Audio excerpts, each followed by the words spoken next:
likes up, get them likes up, get them likes up, get them, yeah, get them likes up, get them likes up, get them likes up, get them likes up, get them likes up, get them likes up, get them likes up, get them likes up,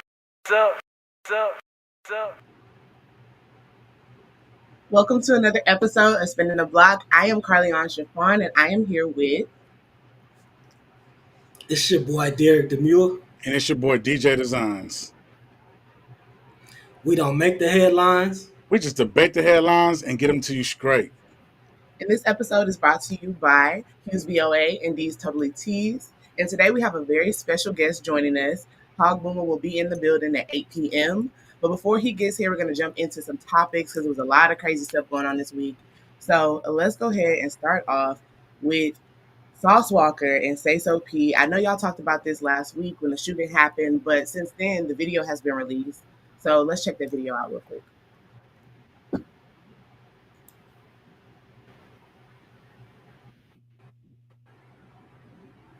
Oh, can we hear the video?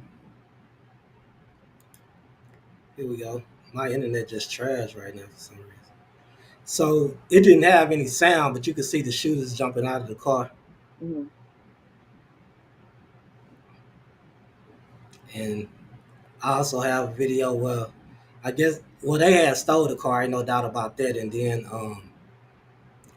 dude wasn't even wearing a mask. He just got on the other side. And but the thing is, they got this clear video right there, but they don't have the shooters still aren't in custody though. Like this happened in broad daylight. One of them are. Oh really? Yeah. Here go another angle when they was actually shooting. Mm-hmm. Yeah, so where's Sauce running? But peep the dude out who he got out, but then he got back in. I guess he say, shit, y'all got it. Yeah, exactly. But you still gonna get the same amount of time. You know how they do it. Sauce is falling down on this left side right here, and then he's crawling off to the side. Yeah, and then another dude took off running the other way. Mm-hmm. So it was two shooters though. See the dude in the red, and then this other dude in the black. Mm-hmm. And then the other dude in the black, he just got back in the car. But yeah, here go a picture of one of the shooters I'm about to put up.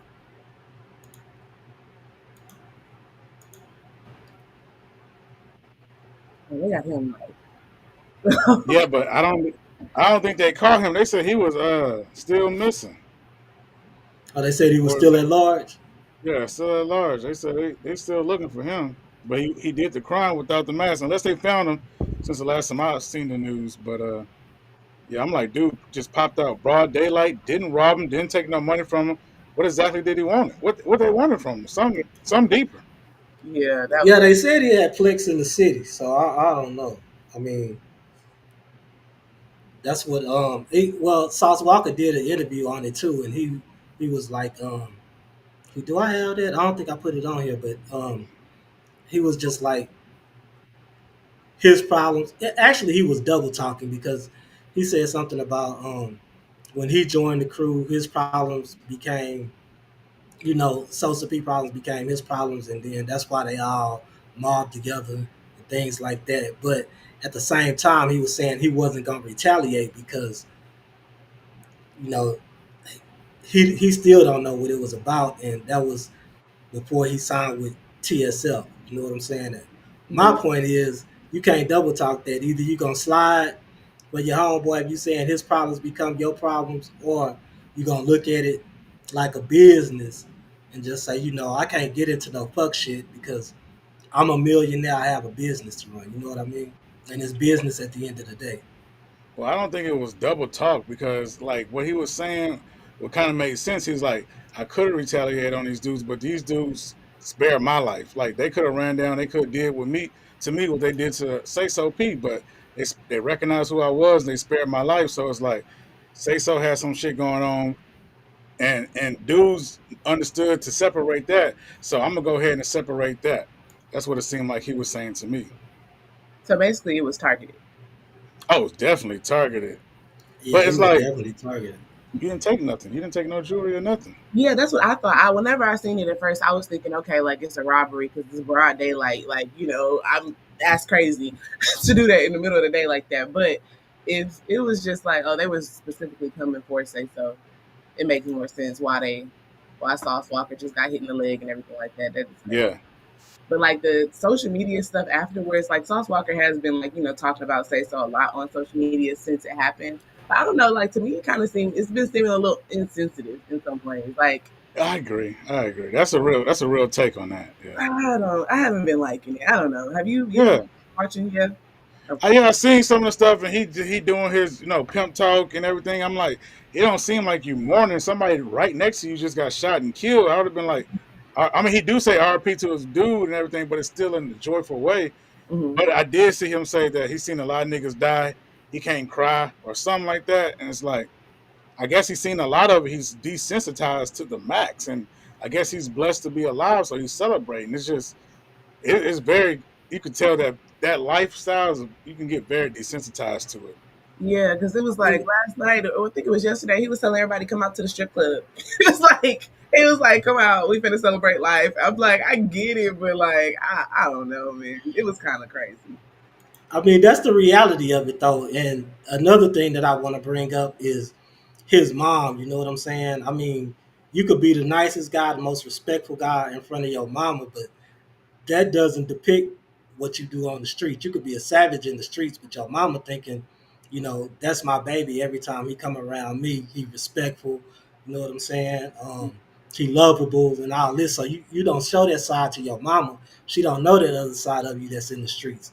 You know what I'm saying? So, his mama came out and was like, he didn't rob nobody for 200K or he didn't have a problem in the streets. It was just jealousy. She don't know that for sure. You Say can't so. really say that for sure. This was No, yeah, Sayso P's mama, yeah. okay, okay. You know what I'm saying? Yeah. Because you never know what your kid's doing out there in the streets, man. Yeah, a lot of the times, but I don't know. What's that? What's that Chicago rapper? His mama, not King Von, but the one that got killed in front of that store. I can't think of his name. Big rapper, forgot his name. But his mom was saying the same thing. Like my baby ain't he, because he had did a tribute to the everybody in Chicago. Like everybody stay up. Man, I can't think of his name, but yeah, we can move on. So another rapper shooting that happened was the death of Mo3 that happened a few years back. And allegedly the killer of Mo3 spoke out on a podcast this week. It's been this thing where everybody been getting on podcasts, kind of like telling on this on themselves recently. But in this case, he was saying that he didn't do it. So we have a video of that real quick too. People think you the person that killed Mo3, man. They think you did it. It's a million lights on my niggas. I ain't got no tattoo on my neck. I'm not that tall. And I'm married so like this. Nah, bro, people not trying to believe it. People think you did it, fam. Even you. I'm gonna tell you something. You can come with all the sense you want to. You can. I mean, you don't got the tattoo on your neck. How tall are you? I'm only 5'8". Five who?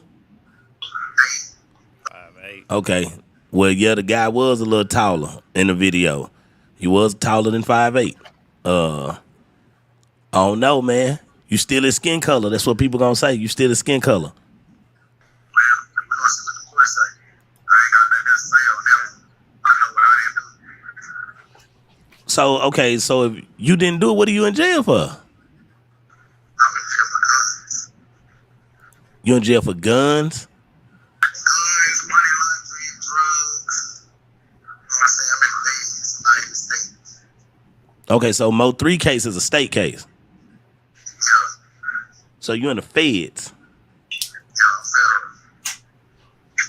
federal. That don't add up. Because if his case is a state case, then why you in the feds? Yeah.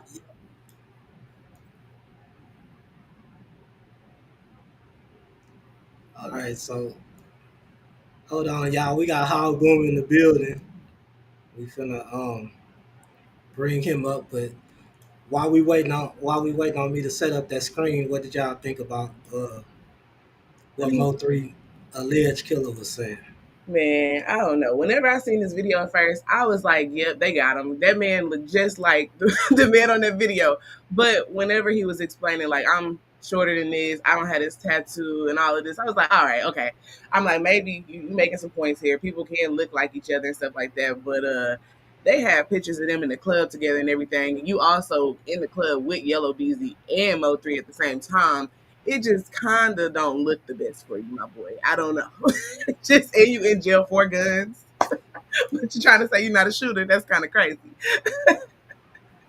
Yeah, he in the feds right now though. The state ain't picked it up, so I don't know. Hey, Picked it up yet.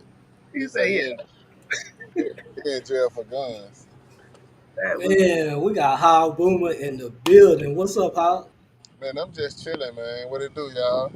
Thank you for joining How us. you doing? How y'all doing? Good. Good. I don't know where DJ Designs went. In the Huh? uh, beautiful. I don't see Me him. neither. I don't know what happened. I don't know what happened to him. But all right. So, Carly, you want to just start it off while Darius figure out what he got going on? Yeah. All right. We're gonna get into some questions with Hog. Uh, well, you want me to do Darius' questions real quick too, or how you want me to do it? Yeah, I mean that's fine. Just start out with the initial question we was gonna start out with. All right, Hog. So we're gonna start off right here. I want to get into like how did you get into music? Who inspired you to start doing music in the first place? This I really started rapping this crazy because I just used to just like freestyle all the time.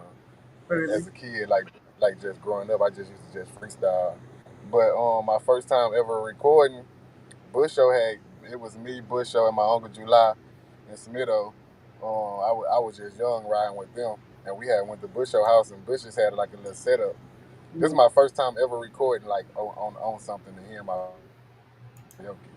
Mhm. So Bush just had a little setup, and I freestyled it to that Kaya song, "My Neck, My Back." Y'all, you remember that song, huh? Yeah. Yeah. So I freestyled it to that song. So that was and I heard myself on like I heard.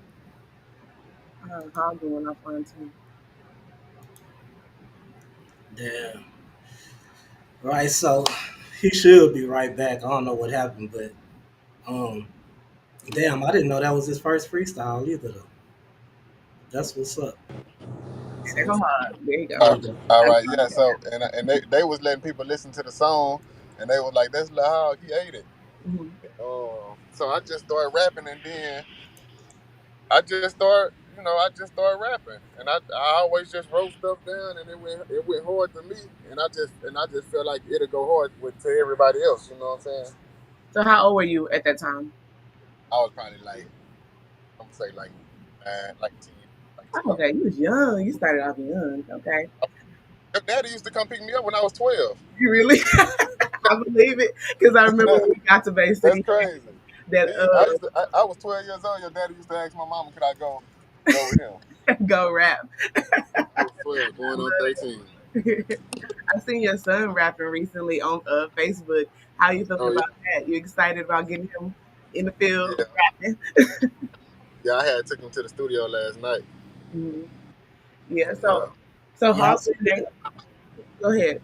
No, I was gonna say I seen that Roblox flow he did. Oh yeah. Yeah. I had to get him right one time. Yeah. Already. So Hog Boomer Day is coming up, and we want to know like what can people expect? Like, how did you get it started in the first place, actually? And then let us know what we can expect this year. So I had this how I really got started when I had did put on. Hmm. And everybody was just like jamming me, and like everywhere I go, everybody was like excited to see me and stuff, and it was like crazy. It was shocking to me at first because I was just like, dang, it's just me, you know what I'm saying? And then everywhere I went, they were like, "That's how I'm booming, that's how I'm booming, that's how I'm booming." And I was like, and I was just one day we were just chilling right here on the porch and stuff, like me and everybody I be hanging with, and that's how I really started. I was like, man, I'm gonna make a flyer and we gonna have Boomer Day. Hmm. And so I got the flyer made, and it started raining. It like on Boomer Day it was about to rain, and I Hmm. was like, man, we just gonna cancel it. So my mom was like, nah, we gonna do it. If it rain, it rain. If it don't, it don't. Hmm. And we did it, and it went stupid. Like it was real stupid, like crazy. So I was just like, we just gonna keep doing it. And I did skip a few years, and I'm gonna tell y'all when y'all on that, when y'all ask me the other question, I tell y'all that. Then I come back to it. Okay. It's a question that I think y'all gonna ask, and I'm gonna come back to it. Okay. Okay. We'll get into But it. this year, I mean, it's basically gonna be the same thing. You know, I wish I can find like more stuff. I was trying to find that bull thing, that bull thing that they be riding the bull and stuff. Oh I yeah. was trying to, I don't know, I was trying to find that to bring that out there, the kids, the jumpies and stuff, and the little train to pull the kids and all that, and free food. You know, it's really basically to bring everybody out, but mainly for me, it's for the kids though. Just a little. Mainly for me, it's for I do it for the kids because they show a lot of love. I love that. Okay, DJ Design is back with us. We already started with some of the questions, so if you want to go ahead and hop in and ask your last question, then I'll hop back in. Boom. When did Boomer Day start Oh, starting?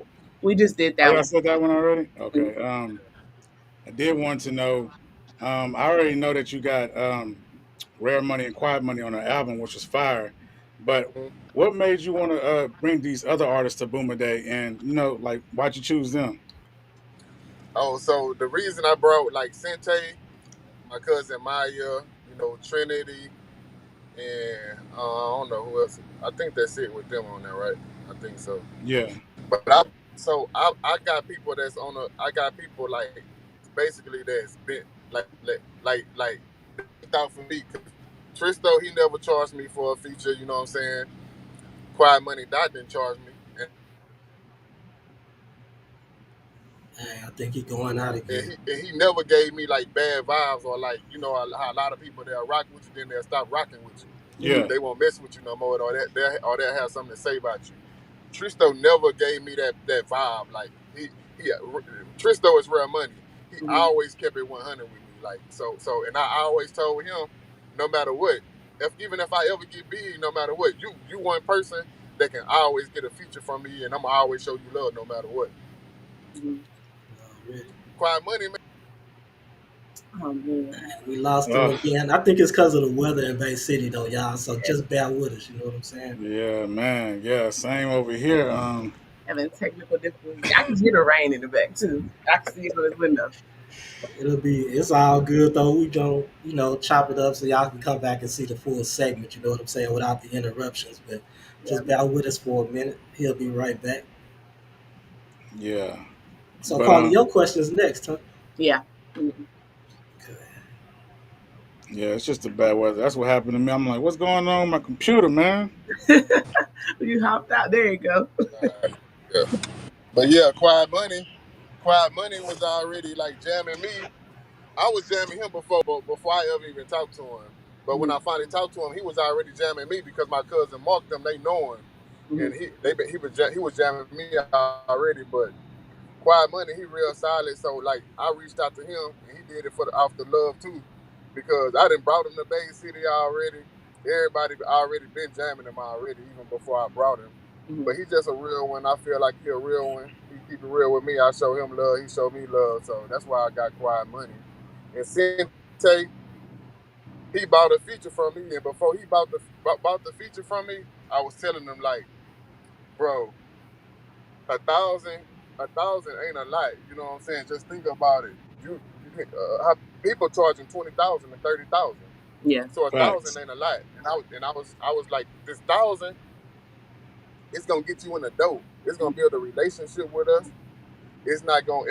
I'm gonna promote it just as much as you promote it, and I'm gonna rock with you. We're gonna be like fam now. Like we're gonna Mhm. be like fam. Like I ain't saying basically you paid your way in, but you showed me that you serious. You know what I'm saying? Yeah. So I know that once you spend your money, I know you serious. Mhm. Facts. Everybody be thinking that you don't have to spend money, that somebody just gonna do something for you. I spent a lot of money with it. Like I Mhm. spent a lot of money. That's how Hogg Booma really became Hogg Booma, because Hogg Booma had to spend money too. Yeah. But yeah, Sente and Maya, that's my little cousin. She always showing me love too. She always posting me everything I do, everything I drop, That's whatever what's I up. post. She reposted. And Trinity, she the one though. Trinity, she gonna be the one that really she gonna blow though. I got faith in Trinity. I Mhm. heard her singing. I just heard Trinity singing on somebody's snap, and I just hit them up. I was like, man, tell that girl that I want to, you know what I'm saying, make music with her. And that's Yeah. how I started. That's how I started with Trinity. But Trinity gonna be a starter. Mhm. Okay, that's what's And up. I got a few more people, you know what I'm saying. Breland supposed to be getting on. Um, Breland, the country SMB singer, Breland. from the country, Breland. Okay, I don't know. I Yeah, you thought you was probably talking don't about that know dude. him. She Breland called James. herself, yeah, Breland James. Yeah. Okay. And She rap. I got I love her. my little cousin Trey and god dang from Bay Breeze, my other little cousin, Kiki's son. Dang, I be forgetting what it be. Lil Bo, and SMB new. You know, like really, this is like I the people that I got is because they rock with me. You know, they Mhm. rock with me, and they don't show me that they don't rock with me. They Mhm. always show me love. So it's only right that I tap in who always been tapped in with me. So that's how that come about. Yeah. I That's real. I That's love. real. So, I mean, you've been doing a bunch of stuff for the community for a long time, for years now, and I mean, you're a legend in Bay City. Everybody love your music. You have performed at the high school. Everybody get excited and everything like that. You've done a lot in your career. You had a lot of amazing moments. But like in the industry that you're in, you meet a lot of people that are gonna like promise you something, and then the next thing you know, they might do you wrong or come back and backtrack on their promises and stuff like that. So, I want to just talk about like your relationship with Mexican OT. How does it feel like having someone like Mexican OT who he looked up to you when he was younger, coming up, trying to, start his rap career? He looked up to you for him to come back and make sure that you kind of can get the shine that you deserve. How has that felt for you? How has that relationship been going? I like with OT, it's crazy because it damn near about to make me cry because like OT he brought me back with this shit. Like he really hold on real quick. Mhm. You Yeah, nah. good? Nah, You what good? he say? What he say on the way? Pops. He That's said real. it took off 2 years, had to make a new me. Yeah. Yeah, Oh yeah. shit. I had to Hell yeah. reinvent myself. Shit. Nah, for real. Sometimes you gotta sit back and reinvent yourself and you know what I'm saying, give people their flowers while they still here. And Exactly. that's just some real shit. That's how it go. Yeah, And yeah. shout out to OT for doing that. And shout out to Boom for recognizing that, in my Mhm. opinion. When it's real, man, emotions come out. You know what I'm saying? Like you know how it's just some people you can't pay back like Yeah. Yeah, because like nobody gonna do that. You know what I'm saying? Nobody gonna do what OT did. Hmm. yeah, And it's Especially kind when of they up like that. yeah like don't like and I always tell him like don't don't nobody want to see nobody else like in this shit. Don't nobody want to see nobody else shine. Like and I like me. Look, like I'm telling y'all, like I'm showing the love back to them people and bringing them back because they showed me love. Hmm. yeah, And then this don't nobody want to see nobody else shine. That's how it be. Like I don't know why people be hating and don't want to see the next grow because of one grow we all grow Yeah. Yeah, yeah. and then you gonna be able to keep him around. I'm gonna be able to keep him around. Like if one fall, somebody can go up. You know what I'm saying? It can keep going up, and that's exactly. how and that's how I be looking at it. But OT, he different. Like OT, he really different because ain't nobody gonna he don't just do it for me. You know what I'm saying? Like he don't just do it for me. He do it for a lot of people. Hmm. Yeah. He came back and got he came back. We did a song, and after we did that song, OT instantly turned into a brother. I always knew his mama and I always knew his daddy, Hmm. but and I didn't even know that was OT, mama and daddy. Hmm. Yeah. And that's the crazy part because I was so young growing up. I ain't know about nobody else's kids and stuff like that, you know. So so he came back or whatever after we did the song, and he always stayed in touch with me. And me, I don't like just being around everybody. I don't like being around everybody and stuff. Man, Hmm. I'm talking kind of fast and stuff because it just like y'all hit me with a Nah, you y'all hit keeping me it with a real. question. But he's just so solid, man. He came back and he told me we was riding. I told him, I say, oh, T, bro, I thank you, bro. I say, bro, cause don't nobody else do this, bro. What you did, don't nobody else do. He Mhm. looked at me. He looked at me straight up and said, "Boom, this for Bay City." Like straight up. He was That's like, this for Bay City, bro. He was like, bro, you are the reason for a lot of people, you know what I'm saying? Like you was the star at first, you know what I'm saying? That like No doubt. everybody looked at Hogg Booma, nigga, like for real. And he tell me No. like he got the water tower tatted on him because I got it on my stomach, you know what I'm saying? He said that's where he got it from. But that's my brother, and that's gonna be my brother for life. He took me on tour. He took me to see the world, something that I never thought I would do. You know what I'm saying? I done been damn shit dead broke, and he made me feel like I got $1 million. You know what I'm saying? Because he put me in position to not be broke. You know what I'm saying? He put me in position to make sure my son, you know what I'm saying, will be straight. You know, like Yeah. he even looked out for my baby. You know what I'm saying? Shit like Yeah. that. You know what I'm saying? He built a relationship with my brother, and that really make me feel good because my brother he really don't rock with nobody. And to see them build a relationship and they got real love for each other, like that really made me feel good. But OT, he really made me come back with the rap though. He really made me come back with the rap. I know I'm all over the place with it, but it's just so much that I can really say about OT. Like I can really say a lot about OT because he have did something for me that a lot of people wouldn't do for me, and a lot of people haven't done for me. Like people that I would expect to do for me, he did it before them. You know what I'm saying? Like stuff like that. Like he just kept it real, bro. And he tell me all the time, I don't got no reason to keep it real with you.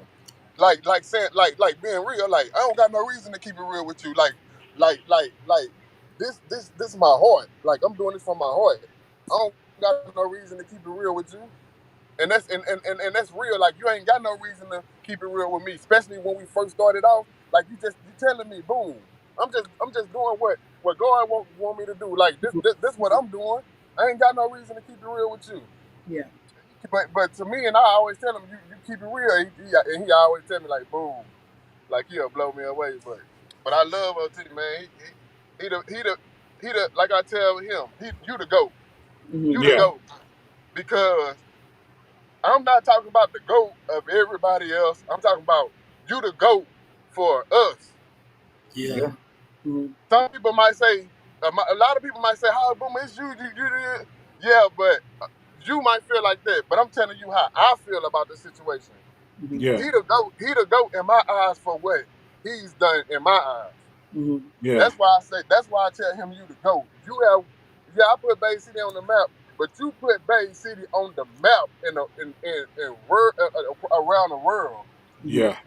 We went all around the world, and I seen this for my own eyes. Yeah. Yeah. They everywhere we go, they love him there like they love me here. Mhm. Oh damn. So I just seen it with my own eyes, and I was just like when after the first show, I was like, this shit ain't real. Yeah. Yeah. I say Yeah. I say this shit ain't real. And then wake up, go to sleep, wake up, another show. And then like I had it had to sit in. I was like, damn. So what was that like though? I want to talk about the tour too. Like what was that experience like going city to city? Was it every other day y'all having a concert? Like give us a little bit about what that was like. So every other day, some days it was back to back shows. Some days we're gonna drive 10 hours and pull up right to the venue, and Mm.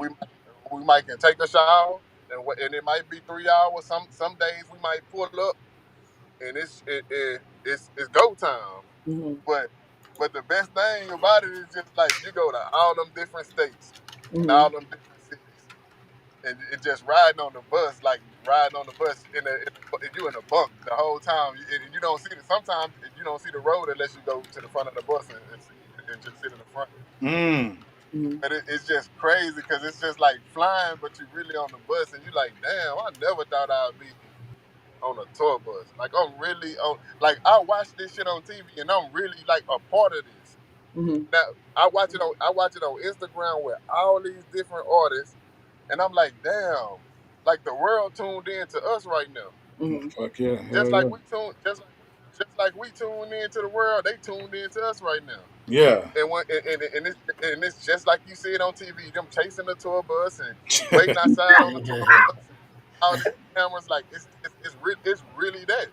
And then That's I a just be movie. like, and this I'll be like, damn, nigga, you chose me to go with y'all, like, damn, nigga, like me, and I'd be like, damn, you really could have took anybody else, you know what I'm saying? Like, but you really took me, like, and like before we went on the first, I was like, oh T, give me a week, you know what I'm saying? Let me get my chain straight or whatever, and I'm gonna fly it in a week. Hmm. Guess what he told me? Man, come We, on. we left. It was 2 days before we leave. He say, no, you're not. You're going. Bye. Yeah. God damn. Just like that. And that's just how it happened, like that. But he would always tell me before the tour, bro, you should go on tour with me, like, bro, you should go on tour with me, bro. Hmm. But yeah, that's the best thing. Besides going to college for that little time and having fun, this is the best thing I ever did in my life. You know what I'm saying? Like, this the best thing. Like, especially for me coming from the video, like, this the best thing that I ever did. That's what's up. Living your And that's dream. why You living your dream. that's why I really just thank OT, because like you blessed me, bro. Like you really blessed Hogg Booma, bro. Like, damn, nigga, you did that. Yeah, I seen DJ Scales on an interview the other week, and he was talking about like Mexican OT and how he feel like whenever he had, he had his studio and everything in Bay City, and he been doing a lot of stuff in Bay City. But I guess Mexican OT used to come down, and he'll be like, "How much you gonna charge me for studio time?" And he was like, "Nothing, bro. I believe in you." And he said that's the best investment he ever made because Yeah, yeah, Mexican yeah. came back He and just said, showed yeah, up. I seen that. He said that's the best investment I ever made. Yeah, for real. And so, and so we talking about Boomer Days coming up April 5th. And, there was a lot of controversy on Facebook a few weeks ago because Mexican OT, he got his own day in Bay City. How did you feel about that controversy? Like, did you feel like it was like people just kind of like trying to pitch y'all against each other? Because, I mean, at the end of the day, we see y'all have a great relationship. So it was a lot going on. So, yeah. And that's crazy because it be like your own city will try to, like, you know what I'm saying, tear you down, you know what I'm saying, and really, like, it'll make you feel like, damn, if they trying to make Howard go against OT because they don't want to see Howard keep doing what he doing with Mhm. OT, or you know what I'm saying, they don't want, they think Howard just hating on OT because he don't got his own day, and Mhm. he and OT got his own day out of nowhere and all that, and like that's how they feeling. Mhm. But I'm looking at, I'm on the outside looking in, like, damn, because I was supposed to be there. So, and I seen some people was like, why Howard Boomer went there? Everybody else was there, and whoop de whoop, and Mhm. they don't even know this. Mhm. LT will tell you right now. If I would be able to call him right now, that he'll say, boom, I ain't even calling your phone no more. I'm just, from now on, before I even see where you at, I'm just gonna call Kyrie. Mhm. I'm just gonna call Kyrie and see where you at, because he already know that I be taking forever all the time. I'm Mhm. always taking forever, and Mhm. but I was getting my hair did anyway. I was getting my hair did, and I was late to get my hair did, and I was getting my hair did while it was going on. But Mhm. this is what I think about this. Everybody should be happy that OT got his own day, Mhm.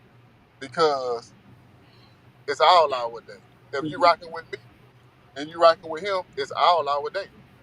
We Mhm. all gonna be there to support one another. You know what I'm saying? So that's how you should feel. And all the Boomer days, the last few Boomer days since me and OT been like this, he been at every Boomer day Yeah. showing love. It was last year. OT was the reason Boomer Day went on. You know what I'm Mhm. saying? I'm just being 100.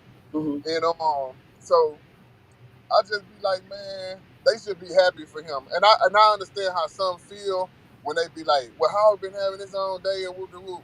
Yeah, I have my own day, but I do that on my own.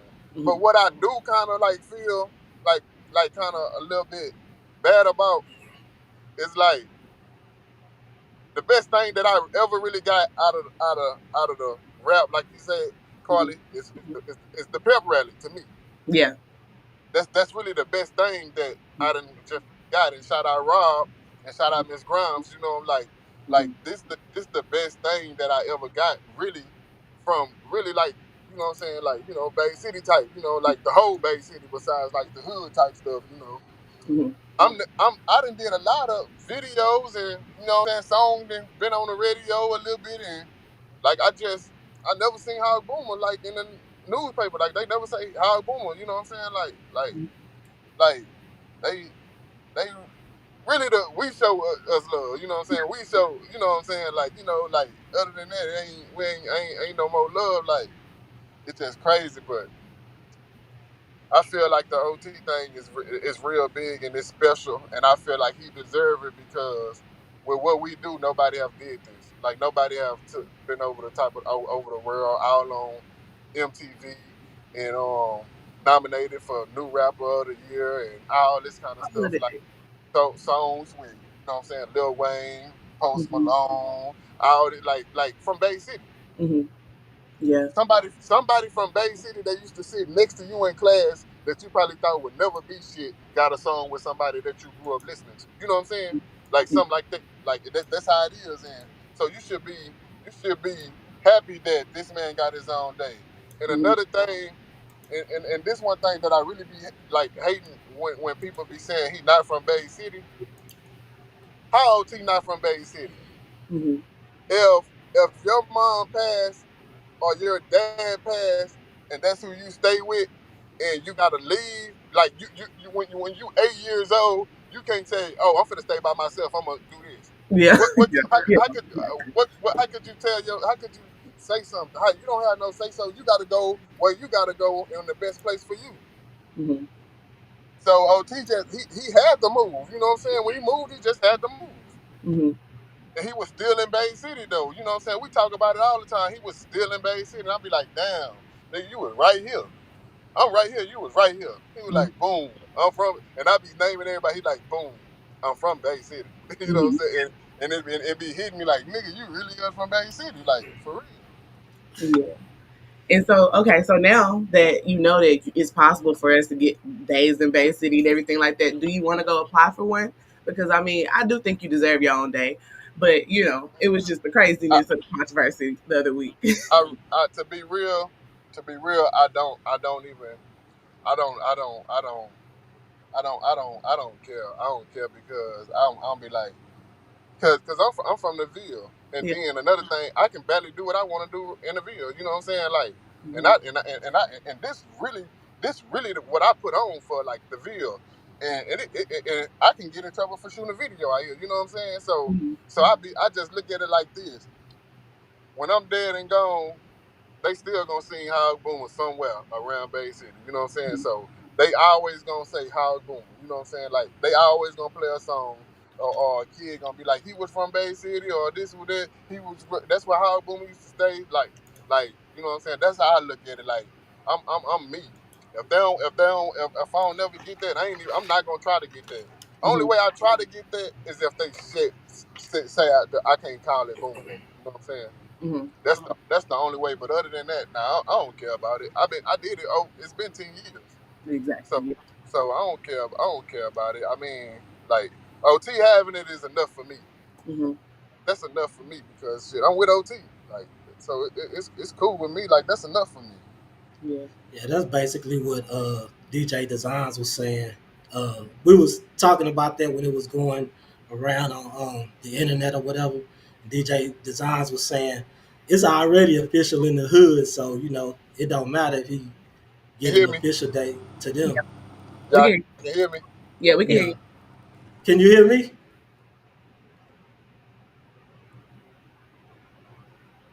Oh shit, we lost him again, y'all, but he'll be back. Yeah, he'll rejoin. DJ Design was showing the Hog Woman shirts he got. Pick it up real quick. Show him real quick. Yeah, that's nice. Okay, already, I'm trying to already. get some shirts. These totally tees. The color on there shining too, That's boy. nice. Can you hear us, All Hog? right. Can you hear us all? We can't hear you now.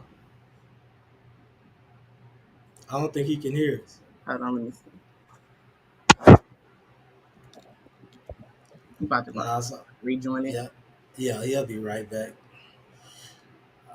Mr. Time Love. to talk about Still Vill. You know what I'm saying? The new album by Hogg Booma. So we're about to get into that, y'all. Yeah, as soon as he rejoins. I ain't never heard Hog talk so much. Hog talk a lot. I love it though. He's saying some real stuff. But, Nah, already. I really felt that because the music industry can be a lot. I already know. Shout out to my daddy. I see my daddy in the chat. Already. What's up, GL? Y'all got All right. questions in the chat, y'all? Nah, for real. Hey, it's a lot of people in the chat, so I know y'all got something to say. Y'all put a comment in the chat, man.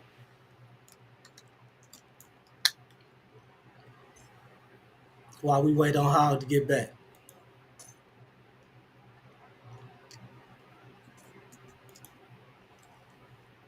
Dang, that rain in Bay City messing y'all up down there. Yeah. We was having a good conversation. Nah, for real.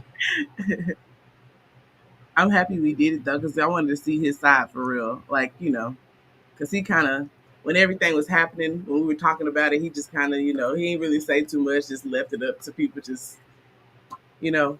So I'm happy to. Yeah. Yeah, already. So it's good that he clarified the situation, you know what I'm saying? And everybody might think he was harboring some kind of resentment or something for that shit. So Yeah, exactly. I love it. There we go. all right. Oh, Okay, okay. I was Kyrie breaking in. Okay. So That's we gotta add you back to the scene. You didn't come right back. Hold on. all right. Let me add him back to the scene right quick and we'll get back into it. Okay.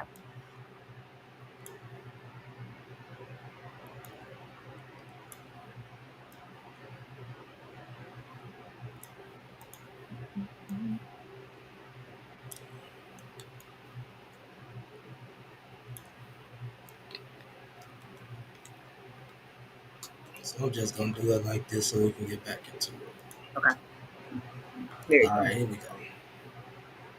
So, all right. How can you hear me? Yeah, I can hear you. All right, so I feel like an honorary day one because I've been there Oh since yeah, oh yeah, 16, oh yeah. Oh no, no, 16, hold on. 17 year old. Before you How? even go there, before you even go there, go there. Let me take it back, man. Let me take it back. You was one of the ones too, D Parks. You came, you put me on that. Remember, you put me on that. That you used to always tell me too. I got to get you on something. You put me on that song on that with everybody. Remember?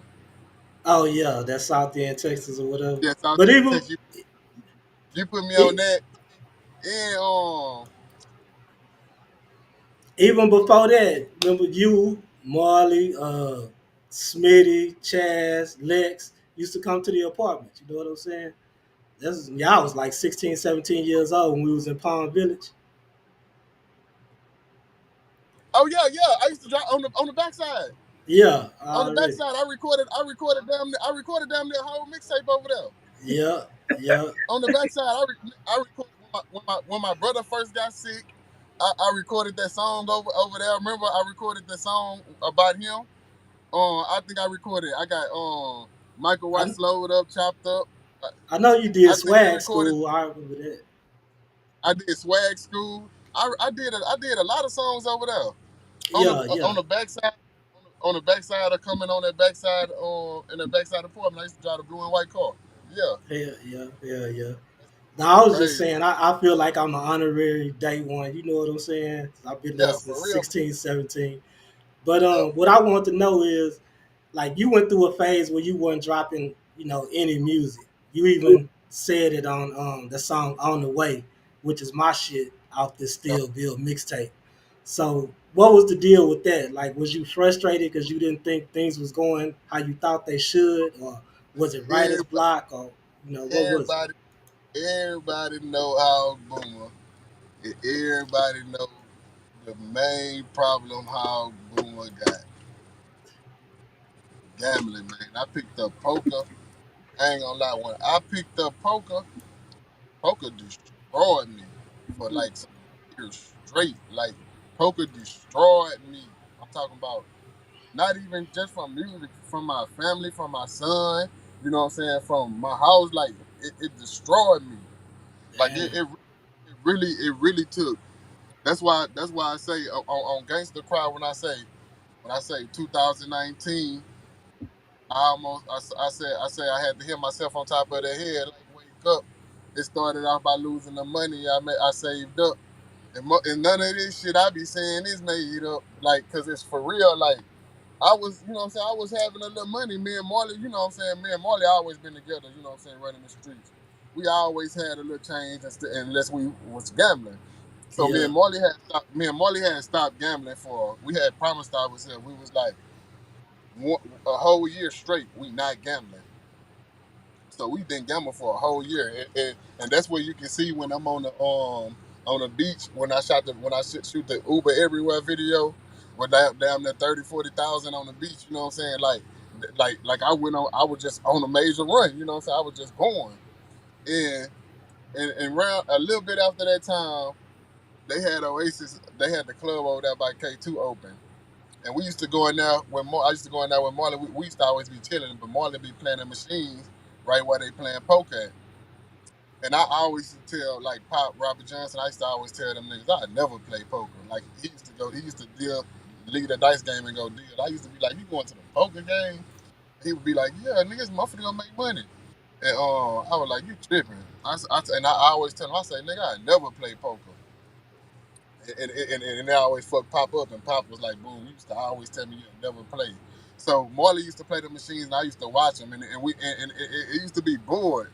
So I just used to watch them play, and I got tired of watching them play poker. So I just sat down one day and tried to play, and I won beginner's luck, trying to just saying I didn't even know what I had in my hand, and then I just won. Mhm. So I won, and it just started from that day.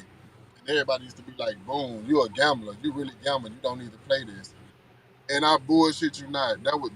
I still play poker, but that's the worst shit I ever like did in my life. Like that's the worst shit. Because like no bullshit. I done lost every year, like for 2 years straight, no bullshit. I lost damn near 100,000 every fucking year. On Damn. like no bullshit. I lost 40,000 at Tim House in 2 or 3 months. Oh, man. And you'll be like, damn, boom, you lost. You said you lost 100,000. Think about this. I nigga, it was days I didn't. It was weeks I didn't see my son. I go. It was weeks I didn't see my brother. When I come in the house, I go to sleep. As soon as I wake up, I go straight back to Houston. Like I'm talking about for months and like damn near 2 years straight. Like I was doing this off and on. Only time I wasn't going is when I didn't have no money. Like I have to get back right. And whatever money that I got, I hit go right back to it. It's like a drug. It's addicting. Like I'm really addicted to it. Like to gambling. And that's gonna be the way till I die. It's just gonna be that. But Damn. but I can't shake it. I've been doing it since I was 7 years old. You know what I'm saying? I can't shake it, D. I can't shake it. But so that's really what if for everybody that really like they be like, damn, Boomer wasn't dropping. It's like that's wild. That's really wild. Like, and then when you be so broke and you can't do shit, it frustrates you. Like when you used to having money and shit, Yeah. I could I couldn't go to the studio sometimes because I ain't know what I wanted to rap about was poker. You know what I'm saying? I couldn't go and rap about how to go or hit a flush. I couldn't go do that. You know what I'm saying? Don't nobody want to hear that. But that's really the main thing that took me off my game though. Poker took me off my game. It took me all Wow. the way out. Like, it took everything from me. It took me away from people. It took me from being close to people. It made people, you know what I'm saying, feel like I was like you letting yourself go boom for like you tripping. You know what I'm saying? I'm talking about the people around me because Yeah. they gonna tell me how they feel. You know what I'm saying? Nah. And even though I still do it, but I don't do it like that. Like I might go play in my bro game or something like that, but I don't lose the thousands no more like that. I don't do that. But Mm. it took me to really like just let poker go is my brother though. He the reason that I don't really play it like that no more. Like because it hurted him. You know what I'm saying? It hurted him. Yeah. Nah. And That's what's up. that's I what really appreciate you saying that too, man. Appreciate you sharing that. I know you and DJ Chose are close, and y'all are always working together. So Chose is also close with Kevin Gates, and on songs like "Focus," I could hear Gates being featured on like a song like that. Do you think Yeah. it's possible for us to get like a Kevin Gates, Hogg Boomer, like collab?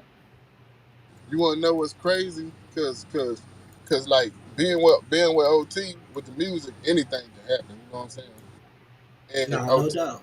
OT is just with the people who OT deal with. Kevin Gates is really just like a phone call away. You know what I'm saying? Like that's a be a phone call away. But I feel like I was in Denver. It was Kevin Gates and OT. Like I got to see Kevin Gates. You know what I'm saying? I ain't shake his hand or meet him or nothing, but I got to see Kevin Gates. And it's crazy that you bringing DJ shows up. This one of the first days of the tour. And DJ chose, it fucked him up. Like, damn, Boomer, you banned Denver, nigga. We in college, we in Denver, nigga. And me and DJ chose we've been fucking around with each other for years. Yeah, And you look up, I see DJ Chose and DJ Chose see Howard Boomer. Mhm. Way, way in Denver. And yeah, but like I say, he's just a phone call away, you know what I'm saying? But like it's people that like it'll be hard for you to get a song with, but you never know. I can be on the song with OT and then Kevin Gates will be on that same song. You know what I'm saying? yeah. That's true. I mean, you And can't rule nothing out. and I mean, you got a bright future by yourself. You know what I'm saying? You always been doing this music thing, and to me, uh, Wow, we lost him. it paused. Yeah, I think he from the froze. Cold Case mixtapes. Uh, Okay, you back. Go ahead. oh, okay. That jumps into my next question. Like, how do you feel your music has evolved from like the Cold Case mixtapes and the Turn Up for a Bag 1 and 2, even from 1408 and A Side, which was like your last two projects, I think. Yeah. But now with Still Vill, how do you feel like I your feel music has went to another level? I feel like on Cold Case 1 and Cold Case 2 and stuff, I was just rapping, you know what I'm saying? I ain't had nothing to really just rap about. I was just coming up with stuff, just rapping. I ain't really did nothing then, you know what I'm saying? And but like Turn Up for a Bag, I want to shout out Chulo too. Y'all know Chulo Sedarius Brown. Yeah, I want to because without Chulo, it wouldn't be how it boom, and that's just real. And without Chef P is CJ. Y'all know CJ Curtis, CJ Patterson from Shadow Oaks. So without him, it wouldn't be how it boom because it wouldn't be no put on, it wouldn't be no had to. I probably would have made another song though. You know what I'm saying? I don't know. But for us looking at my career, it wouldn't be how it boom without them. And but Steve-O, Black Card Steve-O, he is the reason too that Turn Up for a Bag came out and it was so solid. And it came out to be so good and so full because he made me do everything the right way. Like I did everything the right way. That's why when Turn Up for a Bag came, it was like a debut album, like over for the world. You know what I'm saying? It just I don't know, I just didn't blow up. I just didn't blow up. But it was like a debut album for the world. But I feel like all my music has grew, and I feel like some of the albums, you know what I'm saying, boom, you could have did better. But like Still Vill, 1408, these the albums that's real deal albums. Still Vill, 1408, A Side, Turn Up for a Bag. And I'm gonna say On My Way because On My Way was what put me in the dough yeah, too. yeah. It broke down the door. Yeah, but I'm gonna say them the albums. Turn Up for a Bag. I was just, I just put an album out because I had songs to put out, and then Lost Files, I just put that out too. So them two albums, it was just, what I'm saying, just giving people something to hear. But I mean, you go I feel ahead. like, I feel like I grew like this last one. I don't write though, like I don't be writing though, but on this last one, I wrote like 6 songs because I did like 6 songs in 2 days, and I went to the studio and recorded them. Like I wrote Focus. Focus is a song that I wrote, and Focus that's my son's favorite song, and that's Chad's favorite song too. I Yeah, thought I thought that old I thought hard. I thought people was gonna be like, "What the fuck, Boom doing? Like Focus? Like is he playing on this song?" That's how I thought it. Like, cause it sounded like it's a different song that from what I usually make. I thought people would be like, "Why he playing?" You know what I'm saying? That's how I felt about it. Nah, that whole hard. And then Um, it turned into that song that I really like and I really know. That's why I shot a video to it.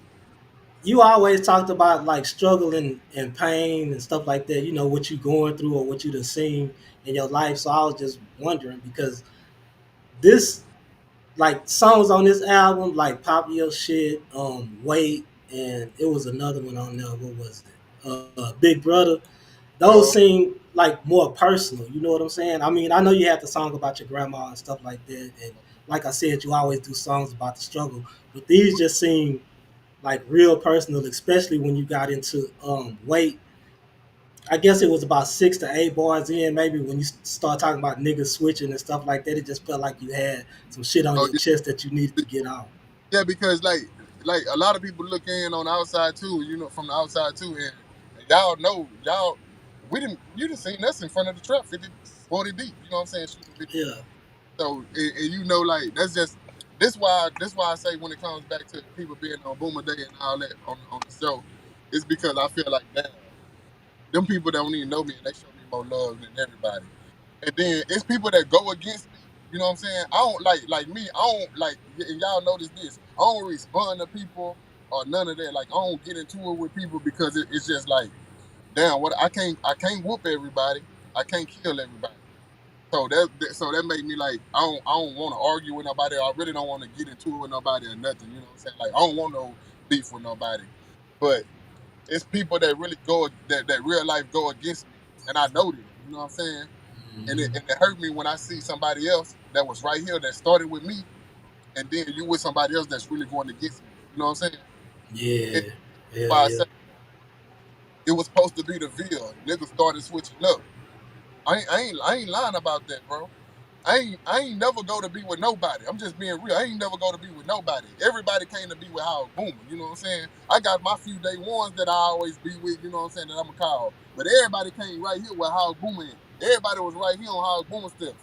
You know what I'm saying? I welcomed a lot of people to these gates. You know what I'm saying? I did that, and and it be kind of like messing me up. Like damn, like motherfuckers don't see what I really did. You know what I'm saying? And they'll try to go against me, and they know how Booma is the reason for you know what I'm saying for this shit.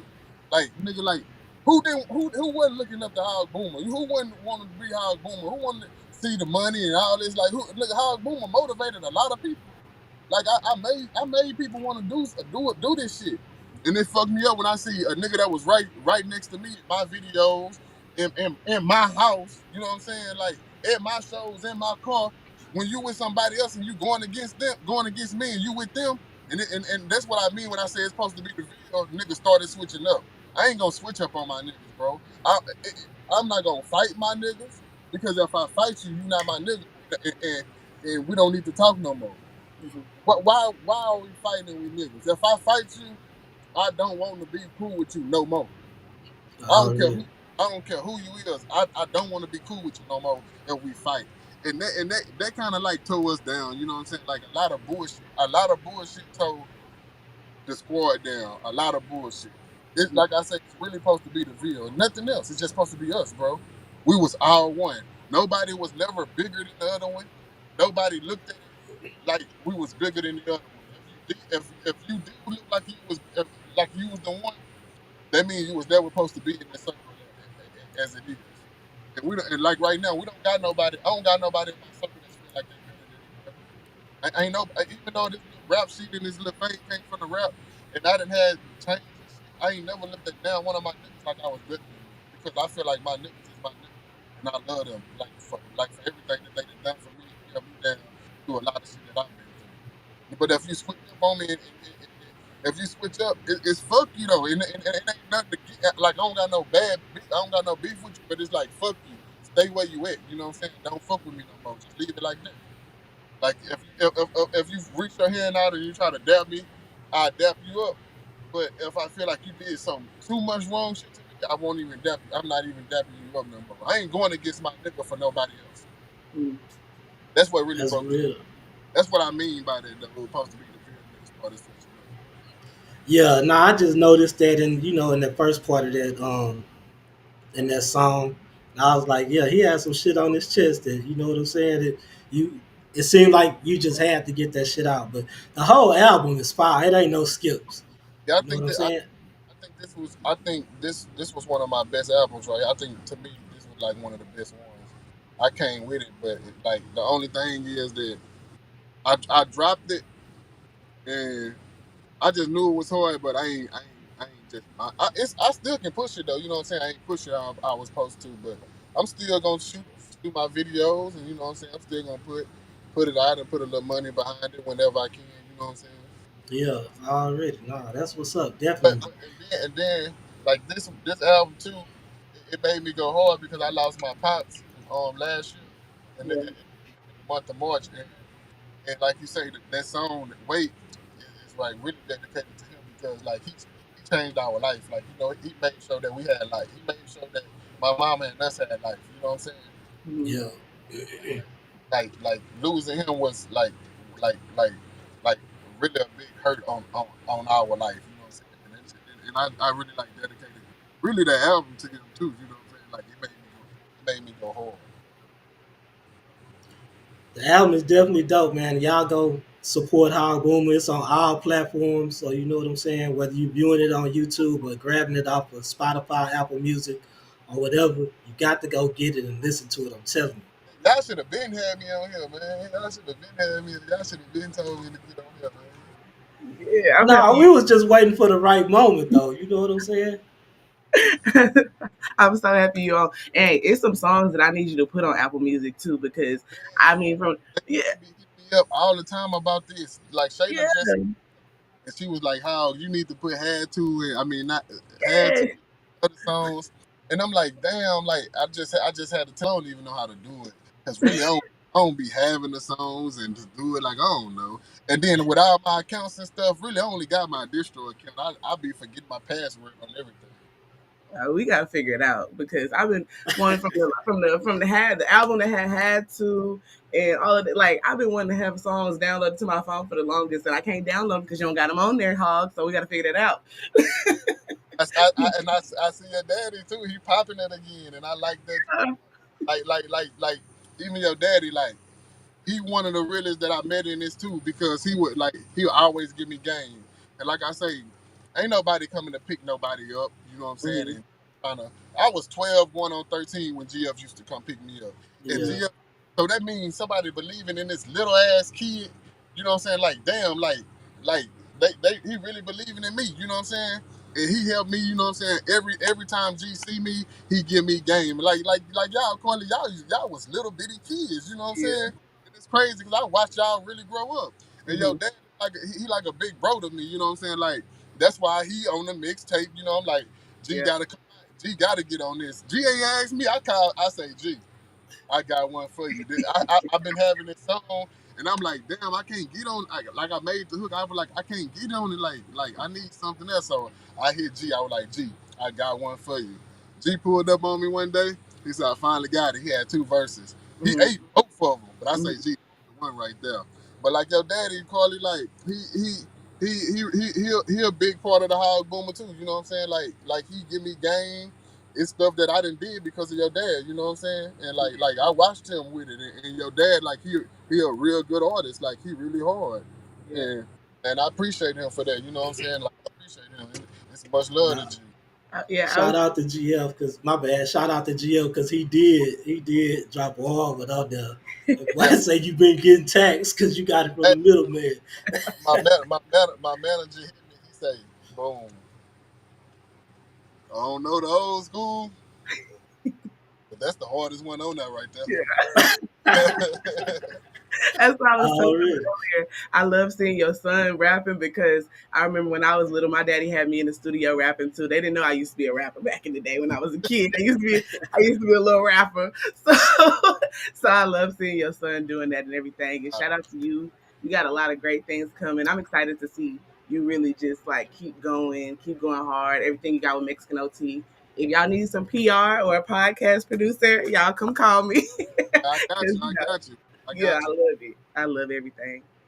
Thank you. Already. Man, we appreciate you, I, gracing us with your presence. I appreciate y'all, man. We going up. We going up this weekend, man.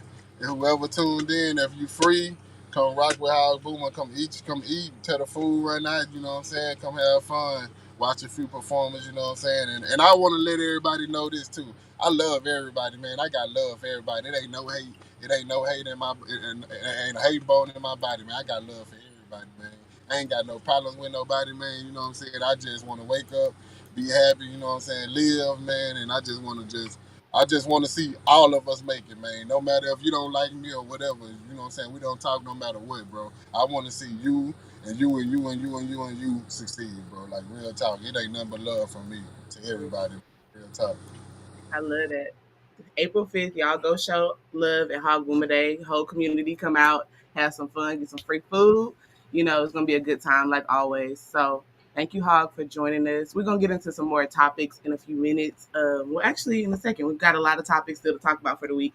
So, But look, I want to run it back another day too. You know what I'm saying? Like I got on here late today. You know what I'm saying? But I want to run it back again another day, please. No, So for I sure, shit. We want you back. I was thinking so the I same can be. thing. I was like, it's a lot of stuff we ain't even get to talk about, I feel like. I'm nervous. I'm nervous. You know what I'm saying? I was nervous. So next time, you know what I'm saying? Let's run it back again next week sometime. You know what I'm saying? Yeah. Already. After Boomer Day, let's run it back. Yeah, let's Nah, do for it. real. For All right, real. let's run it back. I appreciate y'all, man. That's All a right. bet. Thanks, Hogg. Appreciate you. I All love right. you. All right. Okay, y'all. So we're gonna hop back into some topics. I think we were at Yella Beezy getting his bond reduced. So we're gonna hop back into that real quick. I hope y'all enjoyed the interview. We're gonna have more of those coming up soon because you know we love to talk to the artists too. Spinning the block is about everything. So whenever Hogg was hopping on, we were talking about Mo3, the killing of Mo3 and his killer speaking out, or the alleged killer. Let me say it that way. Yella Beezy, who was supposed to be the person that hired this man, got his bond reduced. It was a $2 million bond. It got reduced to $750,000, and he got out the other day. We got a little video of this too, right? Yeah, here we go. The court is going to reduce the bond to $750,000. The court took into consideration, certainly, the biggest consideration was the offense, the severity of this particular offense. It's pretty egregious to watch.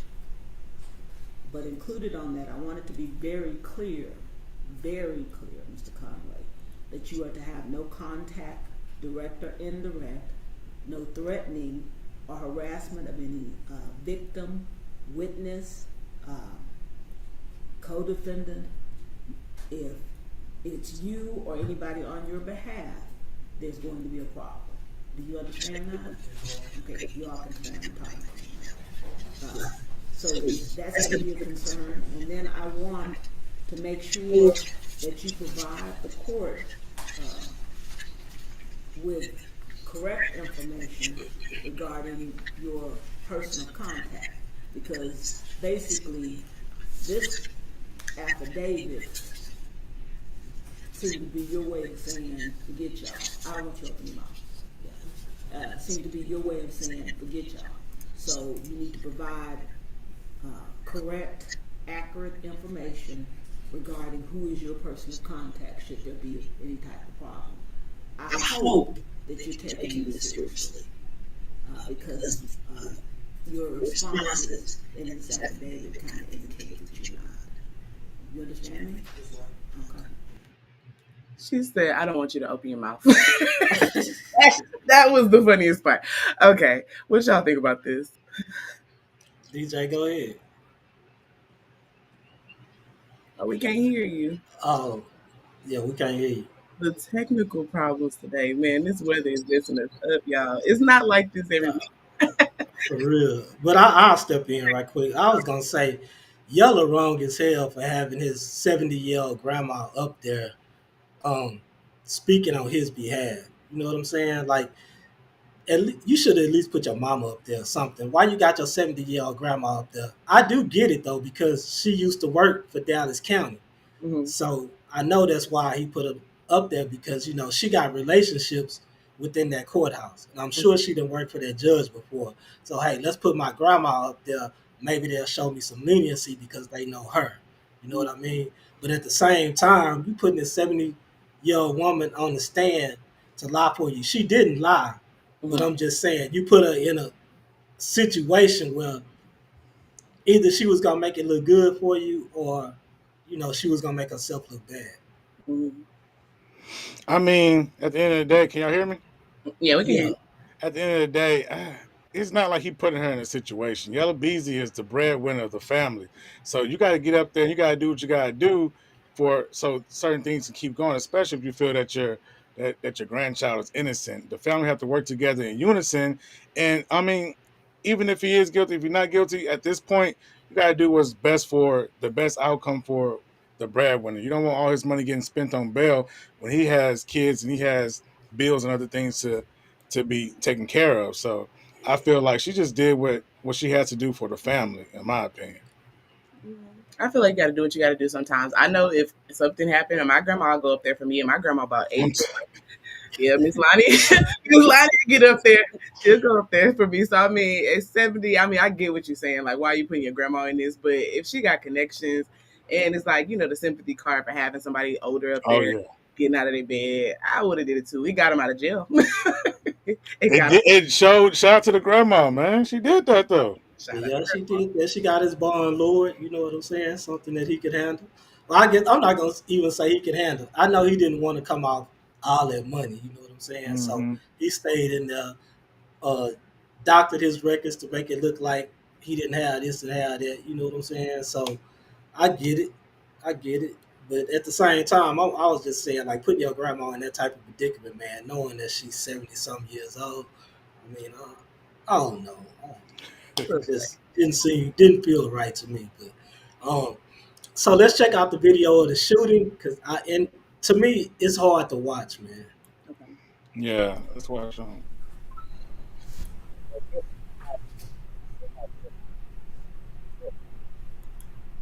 That's still scary, pulling in front and putting the brakes on a semi because they like to run you over, shit. Okay. So right here, I'd have been like, "Yo,"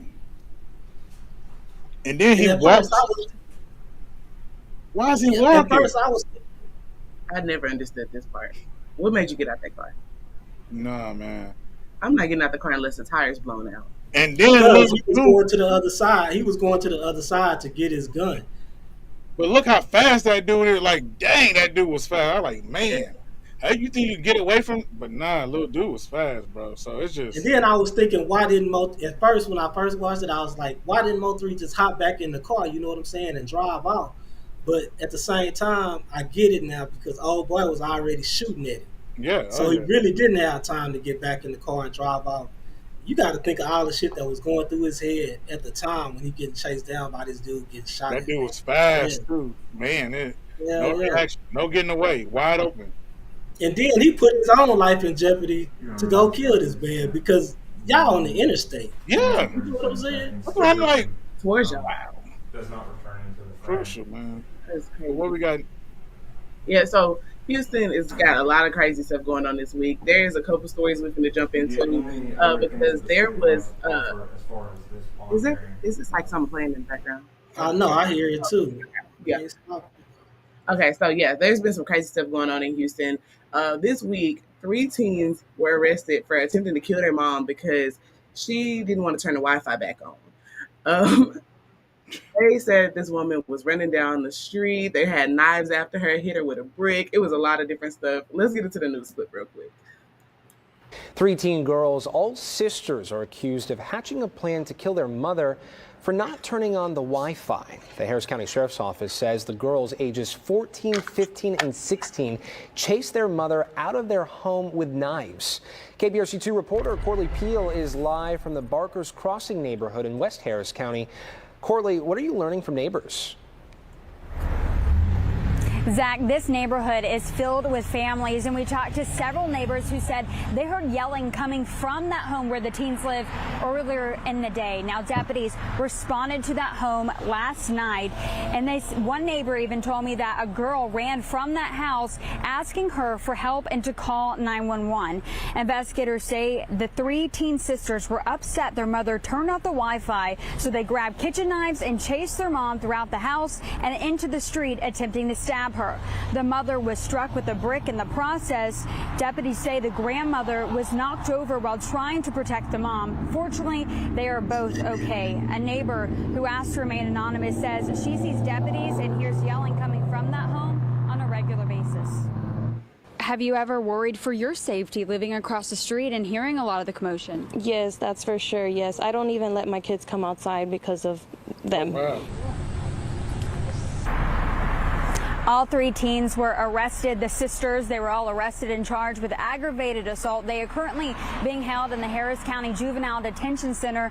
Now, the Harris County Sheriff's Office, they tell me that this is the third time this year that deputies have been called to that home. We'll tell you what those calls were for coming up at 5. Reporting live from West Harris County, Corley Peel, KPRC. Man, this was insane. And that's crazy. It happened here in Houston. Yes, crazy. Okay, what do y'all think about this one? I mean, they said that it's not. I don't think it's the Wi-Fi. It's just the way that whole family carried themselves. Because obviously they were dysfunctional enough for the neighbor to not even allow their kids to come outside and play. So it's like that family has some internal bullshit going on, and it spilled over. And the mother, for not checking it, almost got killed. 14, 16. I think they said 14, 15, and 16. Mm-hmm. What are they watching on the internet that they want to see that bad? It's like you gotta start checking this stuff every day because obviously it got out of hand. And they talking about what they said, assault, aggravated assault. That should be attempted murder. No, Nah, for real. That's crazy. It's just, but you know, this is what happens when the government tells you you can't whoop your kids anymore. I mean, they getting out of control. You know what I'm saying? You gonna stab me because I turned off the Wi-Fi? I'm paying the motherfucking bill. Shit. I say fuck them kids. You know what I'm saying? Let the state have them. Shit. Hey. Nah, for real, let the state have it. Oh my God. Nah, for real, to be a damn, just went in on them. That's crazy. I'm telling you. But you know, she probably turned the Wi-Fi off as this is how I'm going to discipline them. You know, when parents start just taking stuff away instead of whooping their kids, that's probably what happened in the first place. And they say, oh no, we finna get the knives and the bricks out on you. That's crazy. No, so you know she turned it off as a punishment, but then you want to stab your mom and them, you know what I'm saying? So let me give you to the state and let them put you in a foster home and see if they treat you any better than you thought you was getting treated here.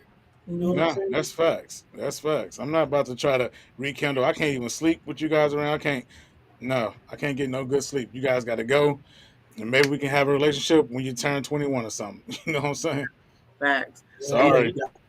Go ahead. You got to get up out of here. Got you. And then another thing that happened in Houston that's been really crazy. There were 4 Houston County, Texas deputies that committed suicide within a 6-week span.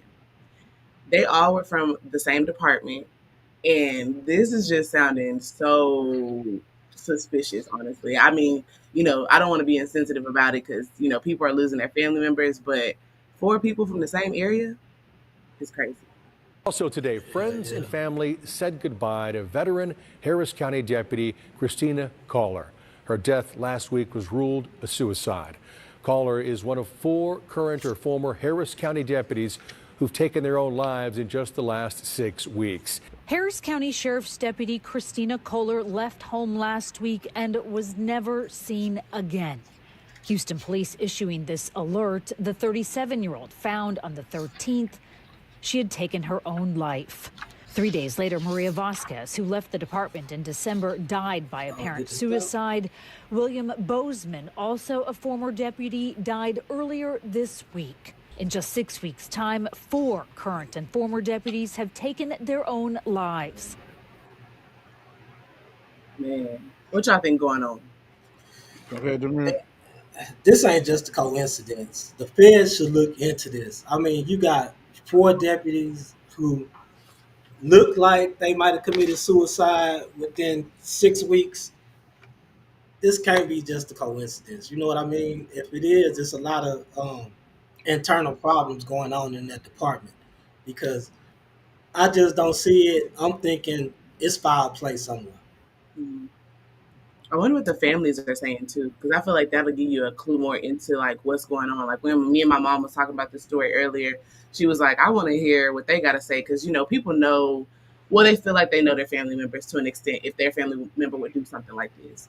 You And know, then again, let me say this too, because if they did take their own lives, these the type of people that y'all are hiring. These unstable people y'all are hiring to protect these citizens and give them guns. well, I don't know if you could say it that way. I feel like it's probably the job that's making them feel unstable. Because I mean, I can imagine having a job like that where I'm, you know, constantly dealing with crazy stuff all the time. Sometimes it can affect your mental status. I know, like a lot of news anchors and people that work in news, they do stuff like this too afterwards of working in that field for so long because it's a sad career to have. So I don't know if it's necessarily that they coming in unstable. It's probably the job. Well, I don't know because when I seen these headlines, I kind of like it's like, oh, they circulating old news because like 2 years ago there were 6 deputy sheriffs in Los Angeles that committed suicide within like a 6-hour period. So I'm like, I'm thinking that was the wrong news. And I see that it says Houston. I'm like, somebody got their facts wrong. But it's starting to be like this is a trend with the cops. I mean, cops act like they're so scared to get killed or get unalived by someone on the streets when most of the time they're unaliving themselves, as you can see by this graph.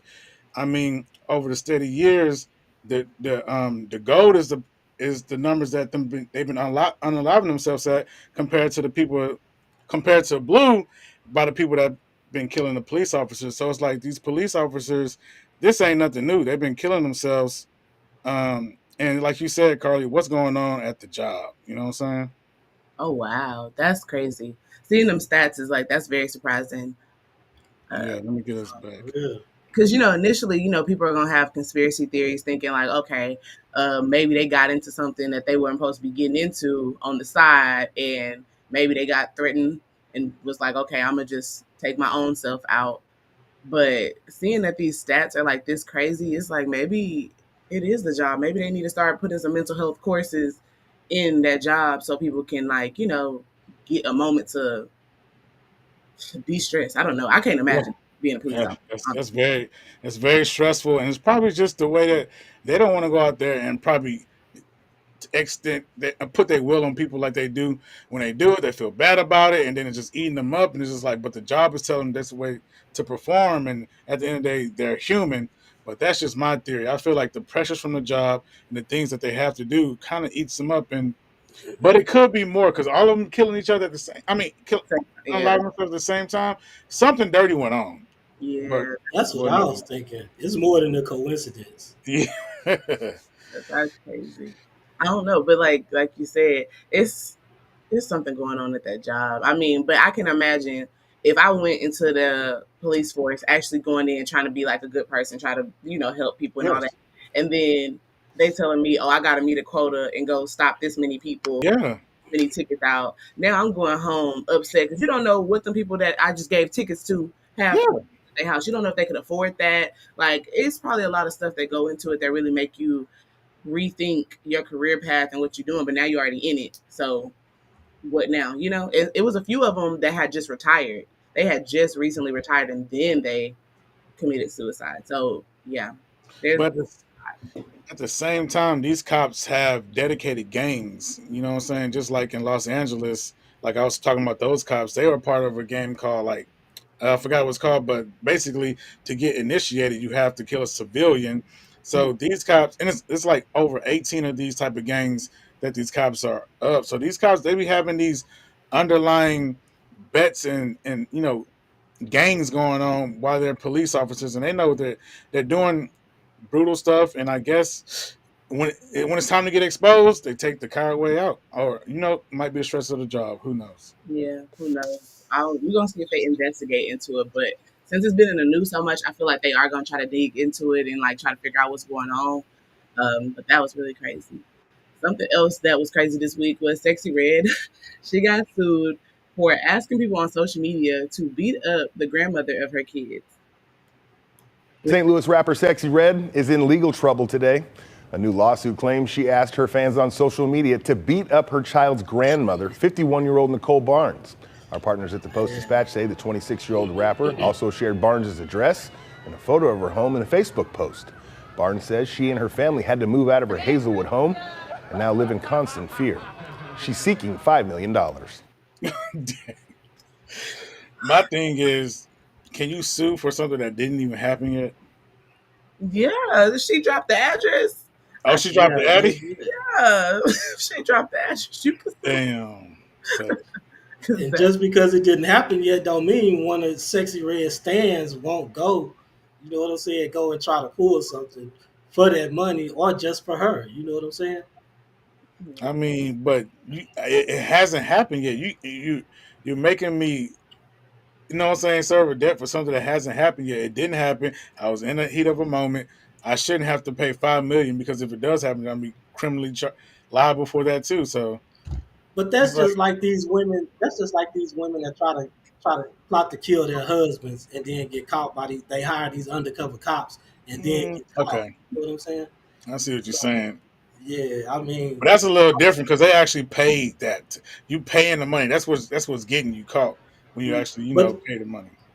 but you offering this though. I mean, they not paying the money until the services is complete. They put a So down she, payment on it. Gotcha.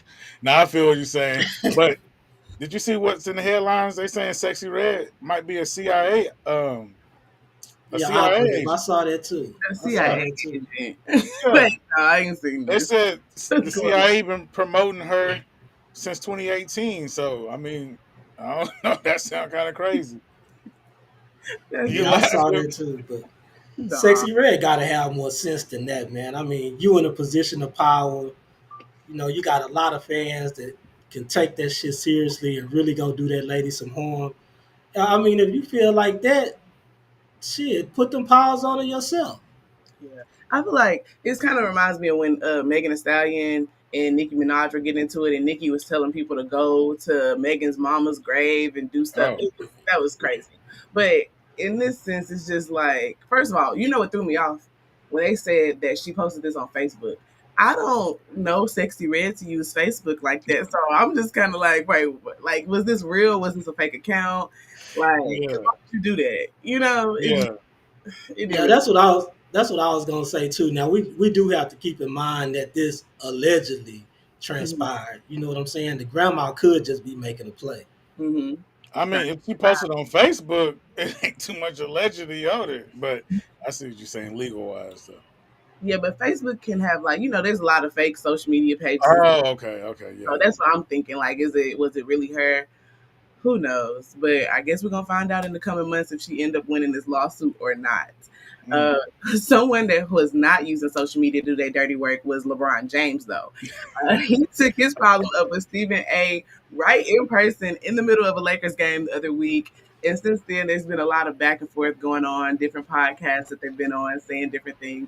So we have a couple clips to watch real quick, and then we'll get into it. We all know where I need to start today, and it's Yeah. with some sports talk, media news, and my good friend, Mr. LeBron James. When he rolled up on me, I didn't know he was going to roll up on me. I had no idea. But when he said what he had to say, I was in no position to give any kind of retort without making a scene. It was during the third quarter. It was fresh out of a timeout. It was him walking to the basketball court. It was on national television. The cameras were rolling. And had I done something, what do y'all want me to do? You want me to act? You want this to be a reincarnation of Chris Rock and Will Smith? And let me state for the record that while we bring up that, let me assure you it wouldn't have gone down like that. I would have gotten my ass kicked because had Yeah. that man put his hands on me, I would have immediately swung on him. Straight up. Immediately. He's like on a Taylor Swift tour run right now. Oh, yeah. He completely missed the whole point. Hey, you can't play with people's kids. Let's just start right there. So the whole thing was over. Not LeBron. Stephen A. basically saying that LeBron's son needs to go ahead and just play in the G League, and that he only in the NBA basically because of his dad and all of that. That's been a thing that people have been saying for a long time. I think Stephen A. just been the person to kind of throw it out there in actual public media and everything like that. But you can't play with people's kids. I mean, at the end of the day, LeBron is doing what a lot of black parents wish they could do for their kid, and that's putting them in position to make sure their grandkids and their kids after that have money and still are good. So I'm not mad at them for it. I mean, but at the end of the day, you see LeBron didn't put no hands on that man, Stephen A. No, I'm playing. But did y'all see the post LeBron posted? He posted Stephen A. Wah, wah, wah. Stephen A. doing a little workout, hitting that heavy bag Oh, real suspect like, I did. and then he got a young Dolphin laughing in the background. I mean, like you said, you can't play with people's kids, but at the end of the day, sometimes you gotta let the kid just accept that criticism, keep it moving. Ain't nobody come step for LeBron when everybody was talking crazy about LeBron. So when they doing it to Junior, teach Junior, let that shit roll off his back. You know what I'm saying? And let's keep it moving. You addressing him, but he didn't say nothing too disrespectful. Stephen A. is very careful with his words, and he didn't say nothing disrespectful. If anything, he just kept it trill. Like you said, a lot of people was feeling the same way. First of all, Stephen A. can shut that shit down. You ain't swinging on LeBron, nigga. That's big cap. That's cap like a motherfucker. That's He's it. That's swinging on all. You know what I'm saying? Hell, dog. That nigga got his lawyers on speed dial. He ain't swinging on nobody. He's swinging back on Bron. Stephen A. from Brooklyn. He from New York. He ain't taking that, man. Ain't no way anybody took that statement by Stephen A. seriously. Come on. Now, but LeBron was cap because the whole thing was about Bronny and his basketball skills at this level. Okay, Stephen A. didn't say anything personal about Bronny James or LeBron James. He kept it strictly basketball, strictly on a professional level. So for LeBron James to go on there and say that, it was a personal attack against his son, I can't fuck with that. Just to put it plain and simple. You know what I'm saying? Now, if he would have came out and said he was looking at it like a father and that's his son, then yeah, I get that totally. But to come out and say, that Stephen A. was attacking him personally, that is not how it went down. So you know what I'm saying? He just lied about that part. He's just in his feelings. But like Exactly. Carly said, you can't play with nobody's kids because how they react, we don't. That's just they probably don't even know. And at the end of the day, you're a father, so I get it. You and your feelings about somebody Yeah. talking about your son, but like you said, Bronny should have been groomed for this already. Yeah, hell yeah. Yeah, I can see that. Yeah, definitely some grooming should have been going on. But I mean, hey, it's the beginning stages. He's still young, so it's like he got to go ahead and build this tough skin, and hopefully he get it because you in the spotlight for years and years to come. So in other major sports news, Juju Watkins is out for the season. Man, she got an injury during one of the games this past week, and I hate to see it. It looks so painful, man. Defense from the Trojans, and Watkins goes down hard, and she's grabbing her right knee, quickly grimacing in pain.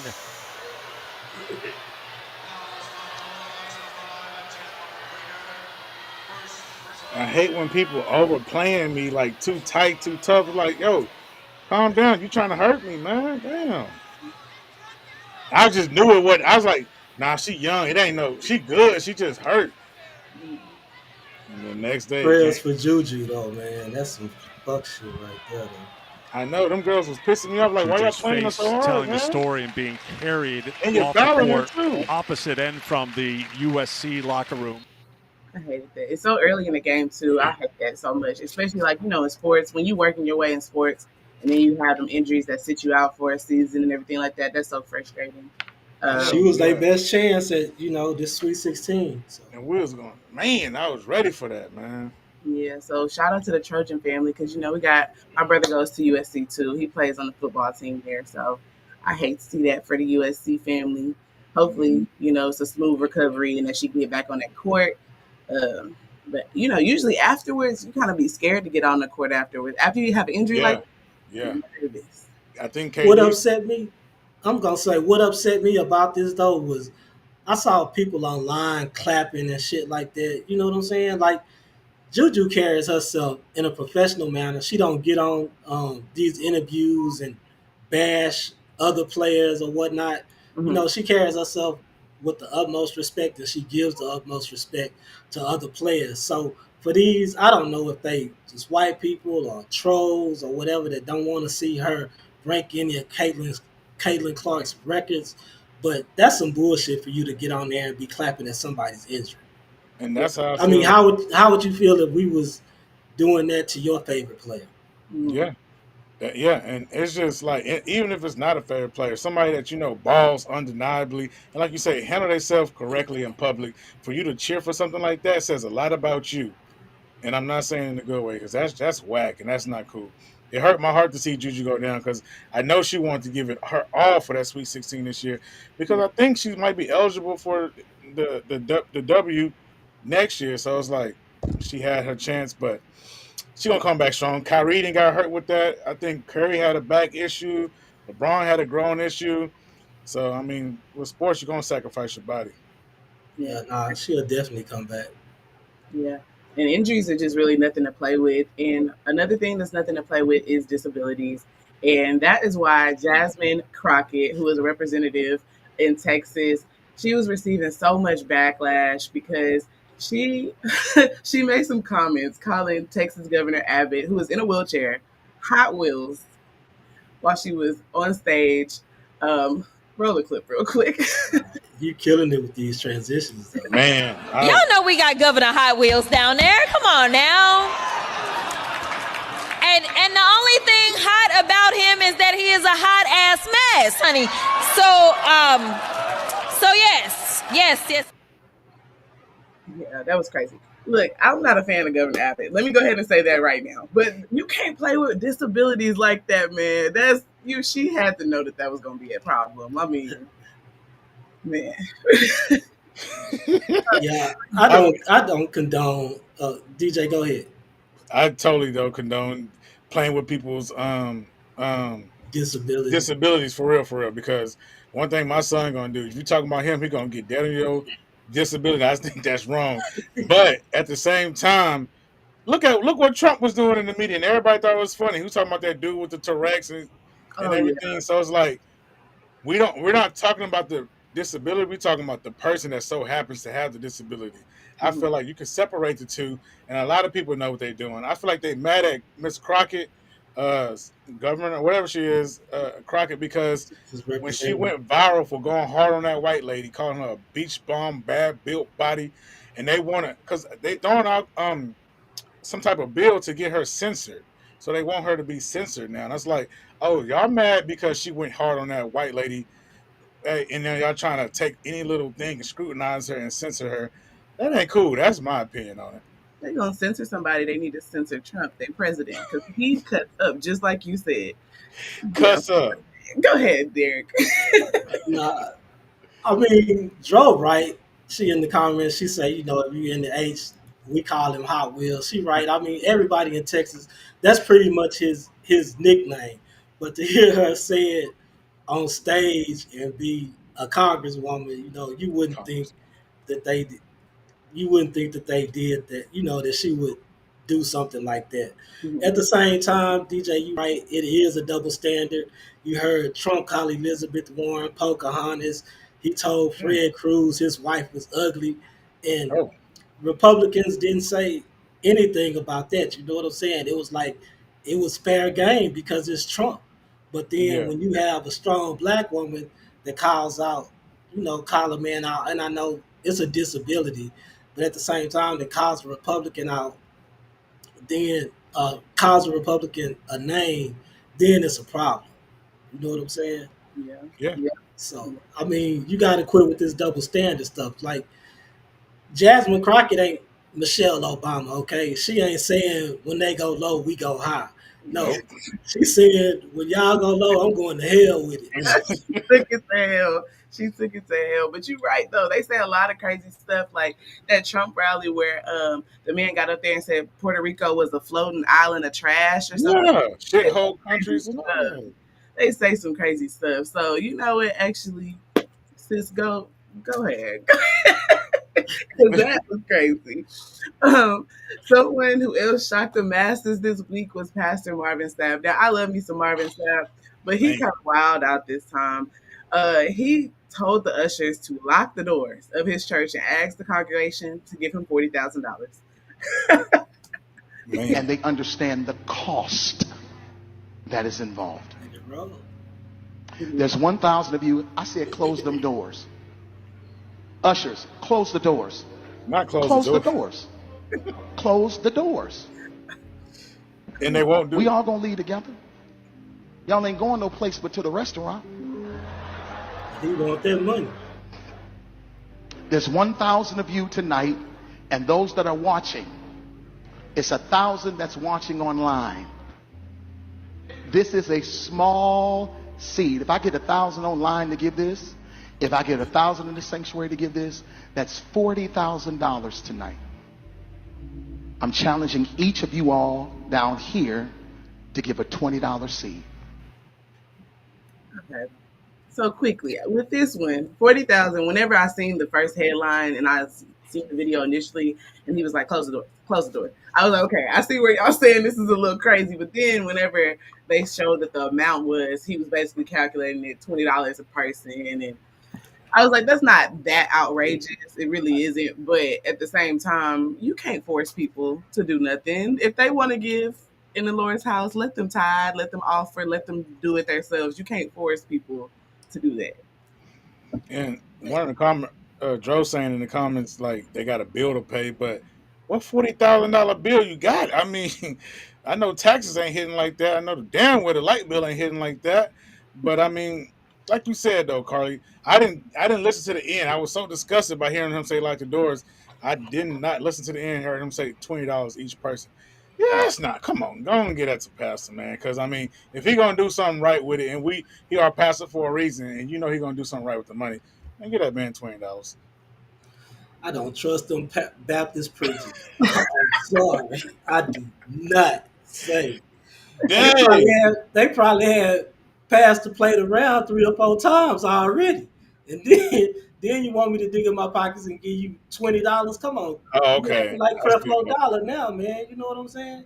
Creflo Dollar made his congregation buy him a private jet. But they ain't flying on it, he flying on it. Ooh, not a private jet. I mean, Dro say like the speaker, the music, the crew. I mean, you could tell somebody go to church, they're gonna go for their D. But now, what I'm saying is that still ain't 40,000, man. But like you said, I mean, Creflo Dollar. But you can't be in that congregation if you don't trust your pastor. So you should be somewhere that you know he gonna do the right thing with the money. If you're in a congregation, your pastor crooked, that's your fault for being in the wrong congregation. You got to be going there for strength, brotherhood, or sisterhood, and all that. So man, this how these Baptist preachers do you. Okay, they tell you to give your money, you gonna get a blessing. You give your money, you waiting on your blessing. Meanwhile, your lights get cut off. You go to the pastor and tell him, "Pastor, my lights been cut off." He gonna tell you, "Hold on, just wait. The Lord is coming." You know what I'm saying? Meanwhile, he got your money. The church can't help you pay your bill. What you put it in the pot for? They're supposed to. Some churches do help pay your bills if stuff go wrong. They are supposed to help. Like that's why some of the money, while there's like tithing, offering, and there's like another category. I can't think of it right now at the top of my head, but there's supposed to be, different things that go off to helping people. Supposed to be. Supposed to be, yeah. Hattie Maiden gave you her light bill money, and she can't even pay the light bill, and you tell another, "Hold on, it's a blessing coming." Hattie Mae is crazy. Oh my god! But I see in the comments they're talking about the music crew, lights, the rent. Okay, that is the thing too. You got to keep the church running. There's people that actually work for the church congregations nowadays, and they might not have separate jobs outside of the church. Like now, churches have become their own separate business. I'm just saying that. You know what I mean? There are people that literally, I run the lights at the church. I make the videos for the church and everything like that. And they don't have to have a job afterwards. So you got to pay salaries. That's where it was coming from. Well, who knows? Well, another thing with that though, if I am paying salaries, we should be getting something sufficient. Not just the church getting a benefit, it should be sufficient to all of his members. So if we need some daycare services, or if we need some tutor services, or what I'm saying, one of the star athletes of the church got a game and we need to support, it should be a family setting. If the church is getting everything, they should be able to do for their members in an adequate way too. And if that's not happening, then the church is pocketing that money. And I can see why people will feel like Demure, like, yo, we got no upgrade on this church. The church can't never do nothing for our members. What is happening with this $40,000 that we're giving you guys monthly? So I just feel like if you're gonna have that money, if you're gonna be asking for that money, you should be doing the right things with that money. It should be no problem. Hey, they're not playing with y'all in these comments. Look. They're not playing about no church, man. Lisa is not playing. I hope I'm saying your name right. She said y'all eat free, y'all have daycare. She said most churches do Thanksgiving, Christmas. She's right. They have church. I know she ain't playing about her church. She's not playing about it, and I know that's right. She's not. She said the money is being used. What they're telling you is basically like when you go there, you give your money. It's supposed to go through good stuff and to good stuff. You don't always know what it's going to, but all you can do is give and pray about it. Really. I ain't giving you pass that tray to me. I'm passing it on. Don't play with her church. Y'all play. Hey, these church folks gonna show out. Hey, because I know my grandma. She gonna give. She gonna give her money to the church. I know. So, and I mean, I do too. So, exactly. God gonna bless you. But while we're speaking about the church, I want to take a moment to send some prayers out to the families of young Scooter and CMG artist Big Boogie, who lost his sister earlier this week. Quickly, let's just talk about, what happened. Young Scooter was a rapper from Atlanta. He died on his 39th birthday. We have a clip of explaining exactly what happened, but basically it looks like he died from a leg injury, which is crazy, after jumping a fence. So let's get into that video real quick. Very crazy. Side Commander, we're here to discuss two events this evening. The first being from the 200 block of William Nye Drive. In Zone 3, officers responded to a dispute with a weapon. Yeah, I can hear it. It's a little low. Chuck, can you hear it? Fired, and a female was dragged back into the location. Once officers arrived, they knocked on the door. A male opened the door and immediately shut the door on the officers. The officers then established a perimeter. During the process of establishing the perimeter, two males fled out of the rear of the house. One male returned back into the house. The other male jumped two fences as he was fleeing. When officers located him on the other side of the fence, he appeared to have suffered an injury to his leg. Officers rendered aid, and he was transported to Grady Hospital, where he was pronounced deceased. That male is going to be a 30. So if you didn't hear it because it was kind of low, basically the officers were called to a house that he was at with one of his friends, I guess. They started fleeing. One of the friend went back. He tried to jump two fences and I guess sustained a leg injury while jumping one of those fences, and the leg injury ended up causing him to pass away. At first, people were thinking he got shot and everything like that. Basically, this news clip is telling them, like, no, that's not what happened. We did not shoot him. It was basically a leg injury. Yeah, I mean, Rip Young Scooter, he was probably at the wrong place at the wrong time. And I do want to say this, bro, it don't matter how young you think you are. 40 is 40, and your body can't do the same things that you could do at 18, 19, 20, okay? Your mind might be thinking you can, but your body telling you something else. You know what I mean? And he going and trying to jump that fence. He probably just got caught up, didn't really think it was as serious as it was. I guess he ruptured a major artery in his leg, bled out. And, life can happen like that, man. He just didn't want to go back to jail. He took that chance, and, this is what ended up happening. It's sad to see. On his birthday, I think they said. Yep.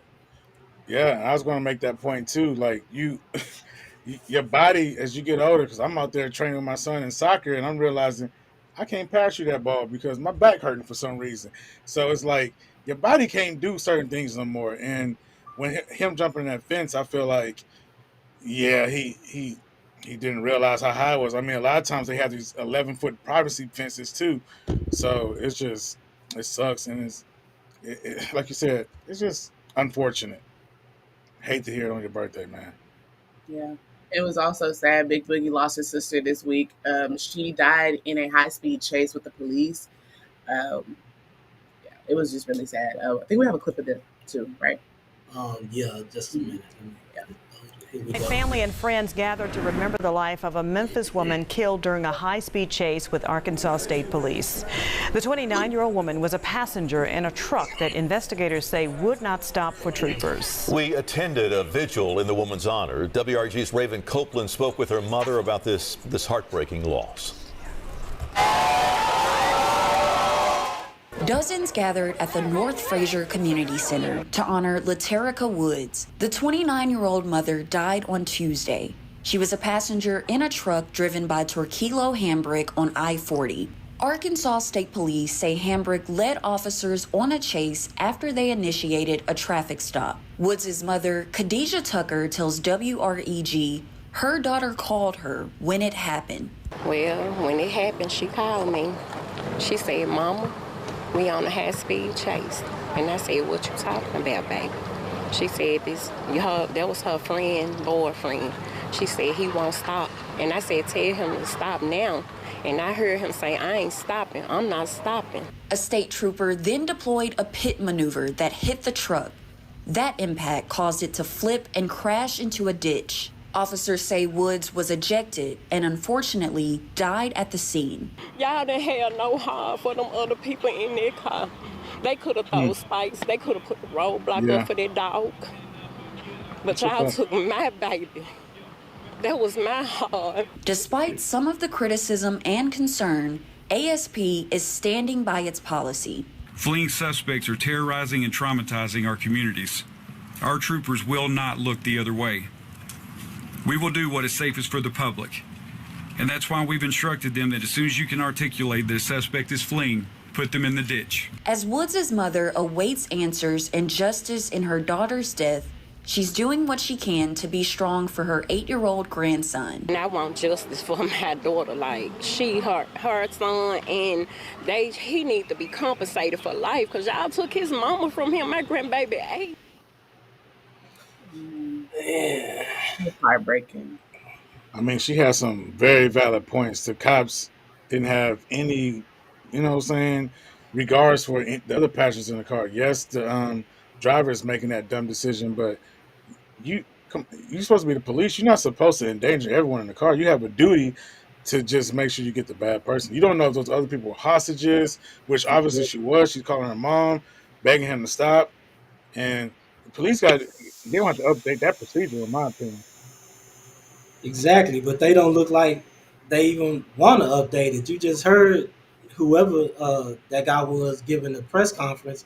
He's saying, they instructed you, put him in the ditch. You know what I'm saying? And like you said, you don't know if, those were innocent people in that car that lost their lives due to that pit maneuver.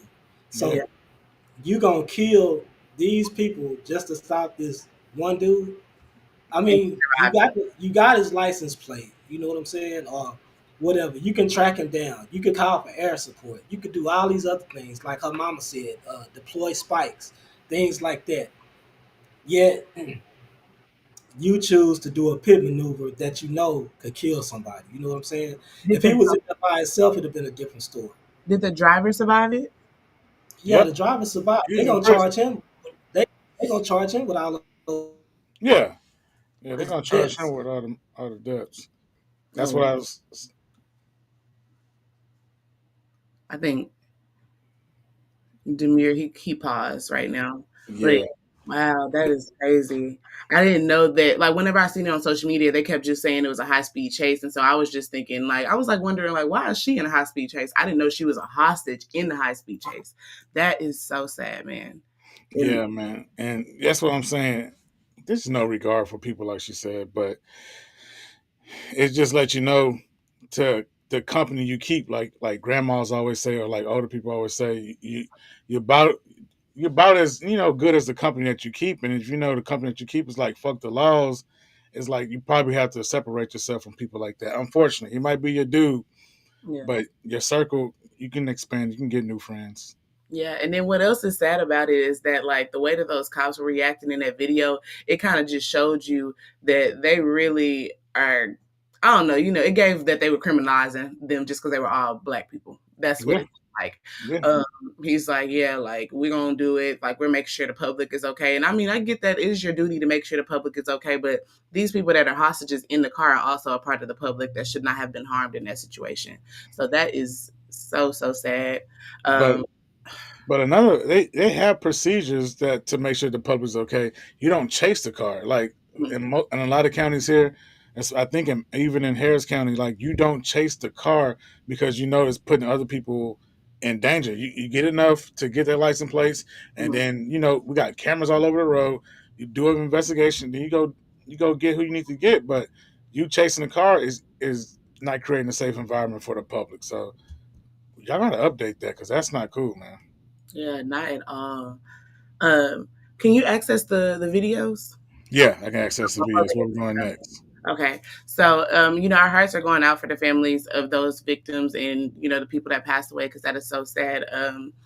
There was a family that did, let's get a little bright spot. There was a son and a father that had a duo that did a social media post this week because the dad took the son to prom, basically. And it's been given some mixed reviews and everything, but the thing is, family is important. To me, this was really something I was happy to like see that a father trying to making sure that he's in his son's life no matter what is going on. So let's run that clip. My husband surprised his son by taking him to the prom.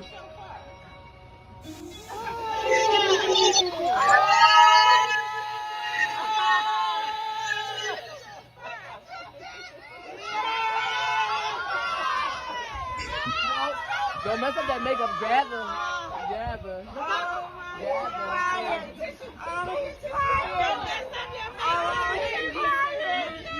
Look out.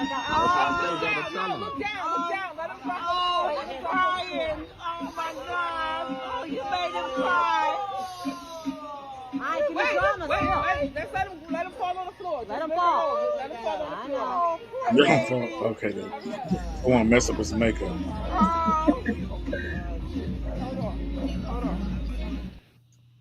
Okay, as a dad yourself, what you think about this one? I never knew it was a thing to take your kid to the prom. I mean, your kid's supposed to have a date to the prom. So to me, it was just like, even if it was like a daughter or a son, it's like it doesn't make sense to me because your kid's supposed to find a date to the prom. Now, if the kid doesn't have a date to the prom, I can see why you would take them, but I just didn't understand. It didn't hit for me because I didn't understand the big deal when you're supposed to have a date to the prom, like somebody that you're like talking to or want to make memories with. But I guess if the dad wasn't in the person's life before, then I can understand what the big deal is. So I don't know really the whole backstory. Like if he wasn't there in his life, I understand. Cool. You haven't seen your pops, you just got out of prison. You take you to prom, cool. But if he's there almost all the time, you need a date. You know what I'm saying? In my opinion. I mean, I was confused a little bit about the date thing too, just because like I know like in Bay City prom, there's an age limit. Like your prom date can't be a certain age. But outside of that, like I think that some people will say like, oh, I'm taking this person to prom, take pictures and do all of that. And then they go to prom kind of still by themselves. So maybe that's what was happening. I think the big deal here was just more so like, kind of like D Wade in his trans. Zaya. Yeah, and Zaya, exactly. Like, I think it's more so that, like, a Black father coming in and still, like, acknowledging and loving their child, like, regardless of, who they choose to be. I think that that's kind of what made social media kind of go, up with this one. Oh, okay. Well, I can see that. But, I thought that was already a thing. Like, you know what I'm saying? Since when Kris Jenner won Woman of the Year, I thought that was, even when that swimmer, Leah Thomas won, the NCAA championship, I thought we was already understood with that, but I can see how that's a thing though. Yeah, it's still, we in 2025, you think that a lot of stuff is like more acceptable now, and it is more acceptable, but it's still people having struggles. Like, we Black people, Mexican people, everybody, we still got our struggles of people being discriminatory towards us and everything like that. But yeah, it was something, a little bright spot to end the podcast this week. Okay. That was all the topics. Thank y'all for spinning the block with us. I'm Carleon Chiffon signing off for Derek Demir and DJ Designs. We'll see y'all next week at the same time. I hope y'all enjoyed today's show. Bye, y'all. We out.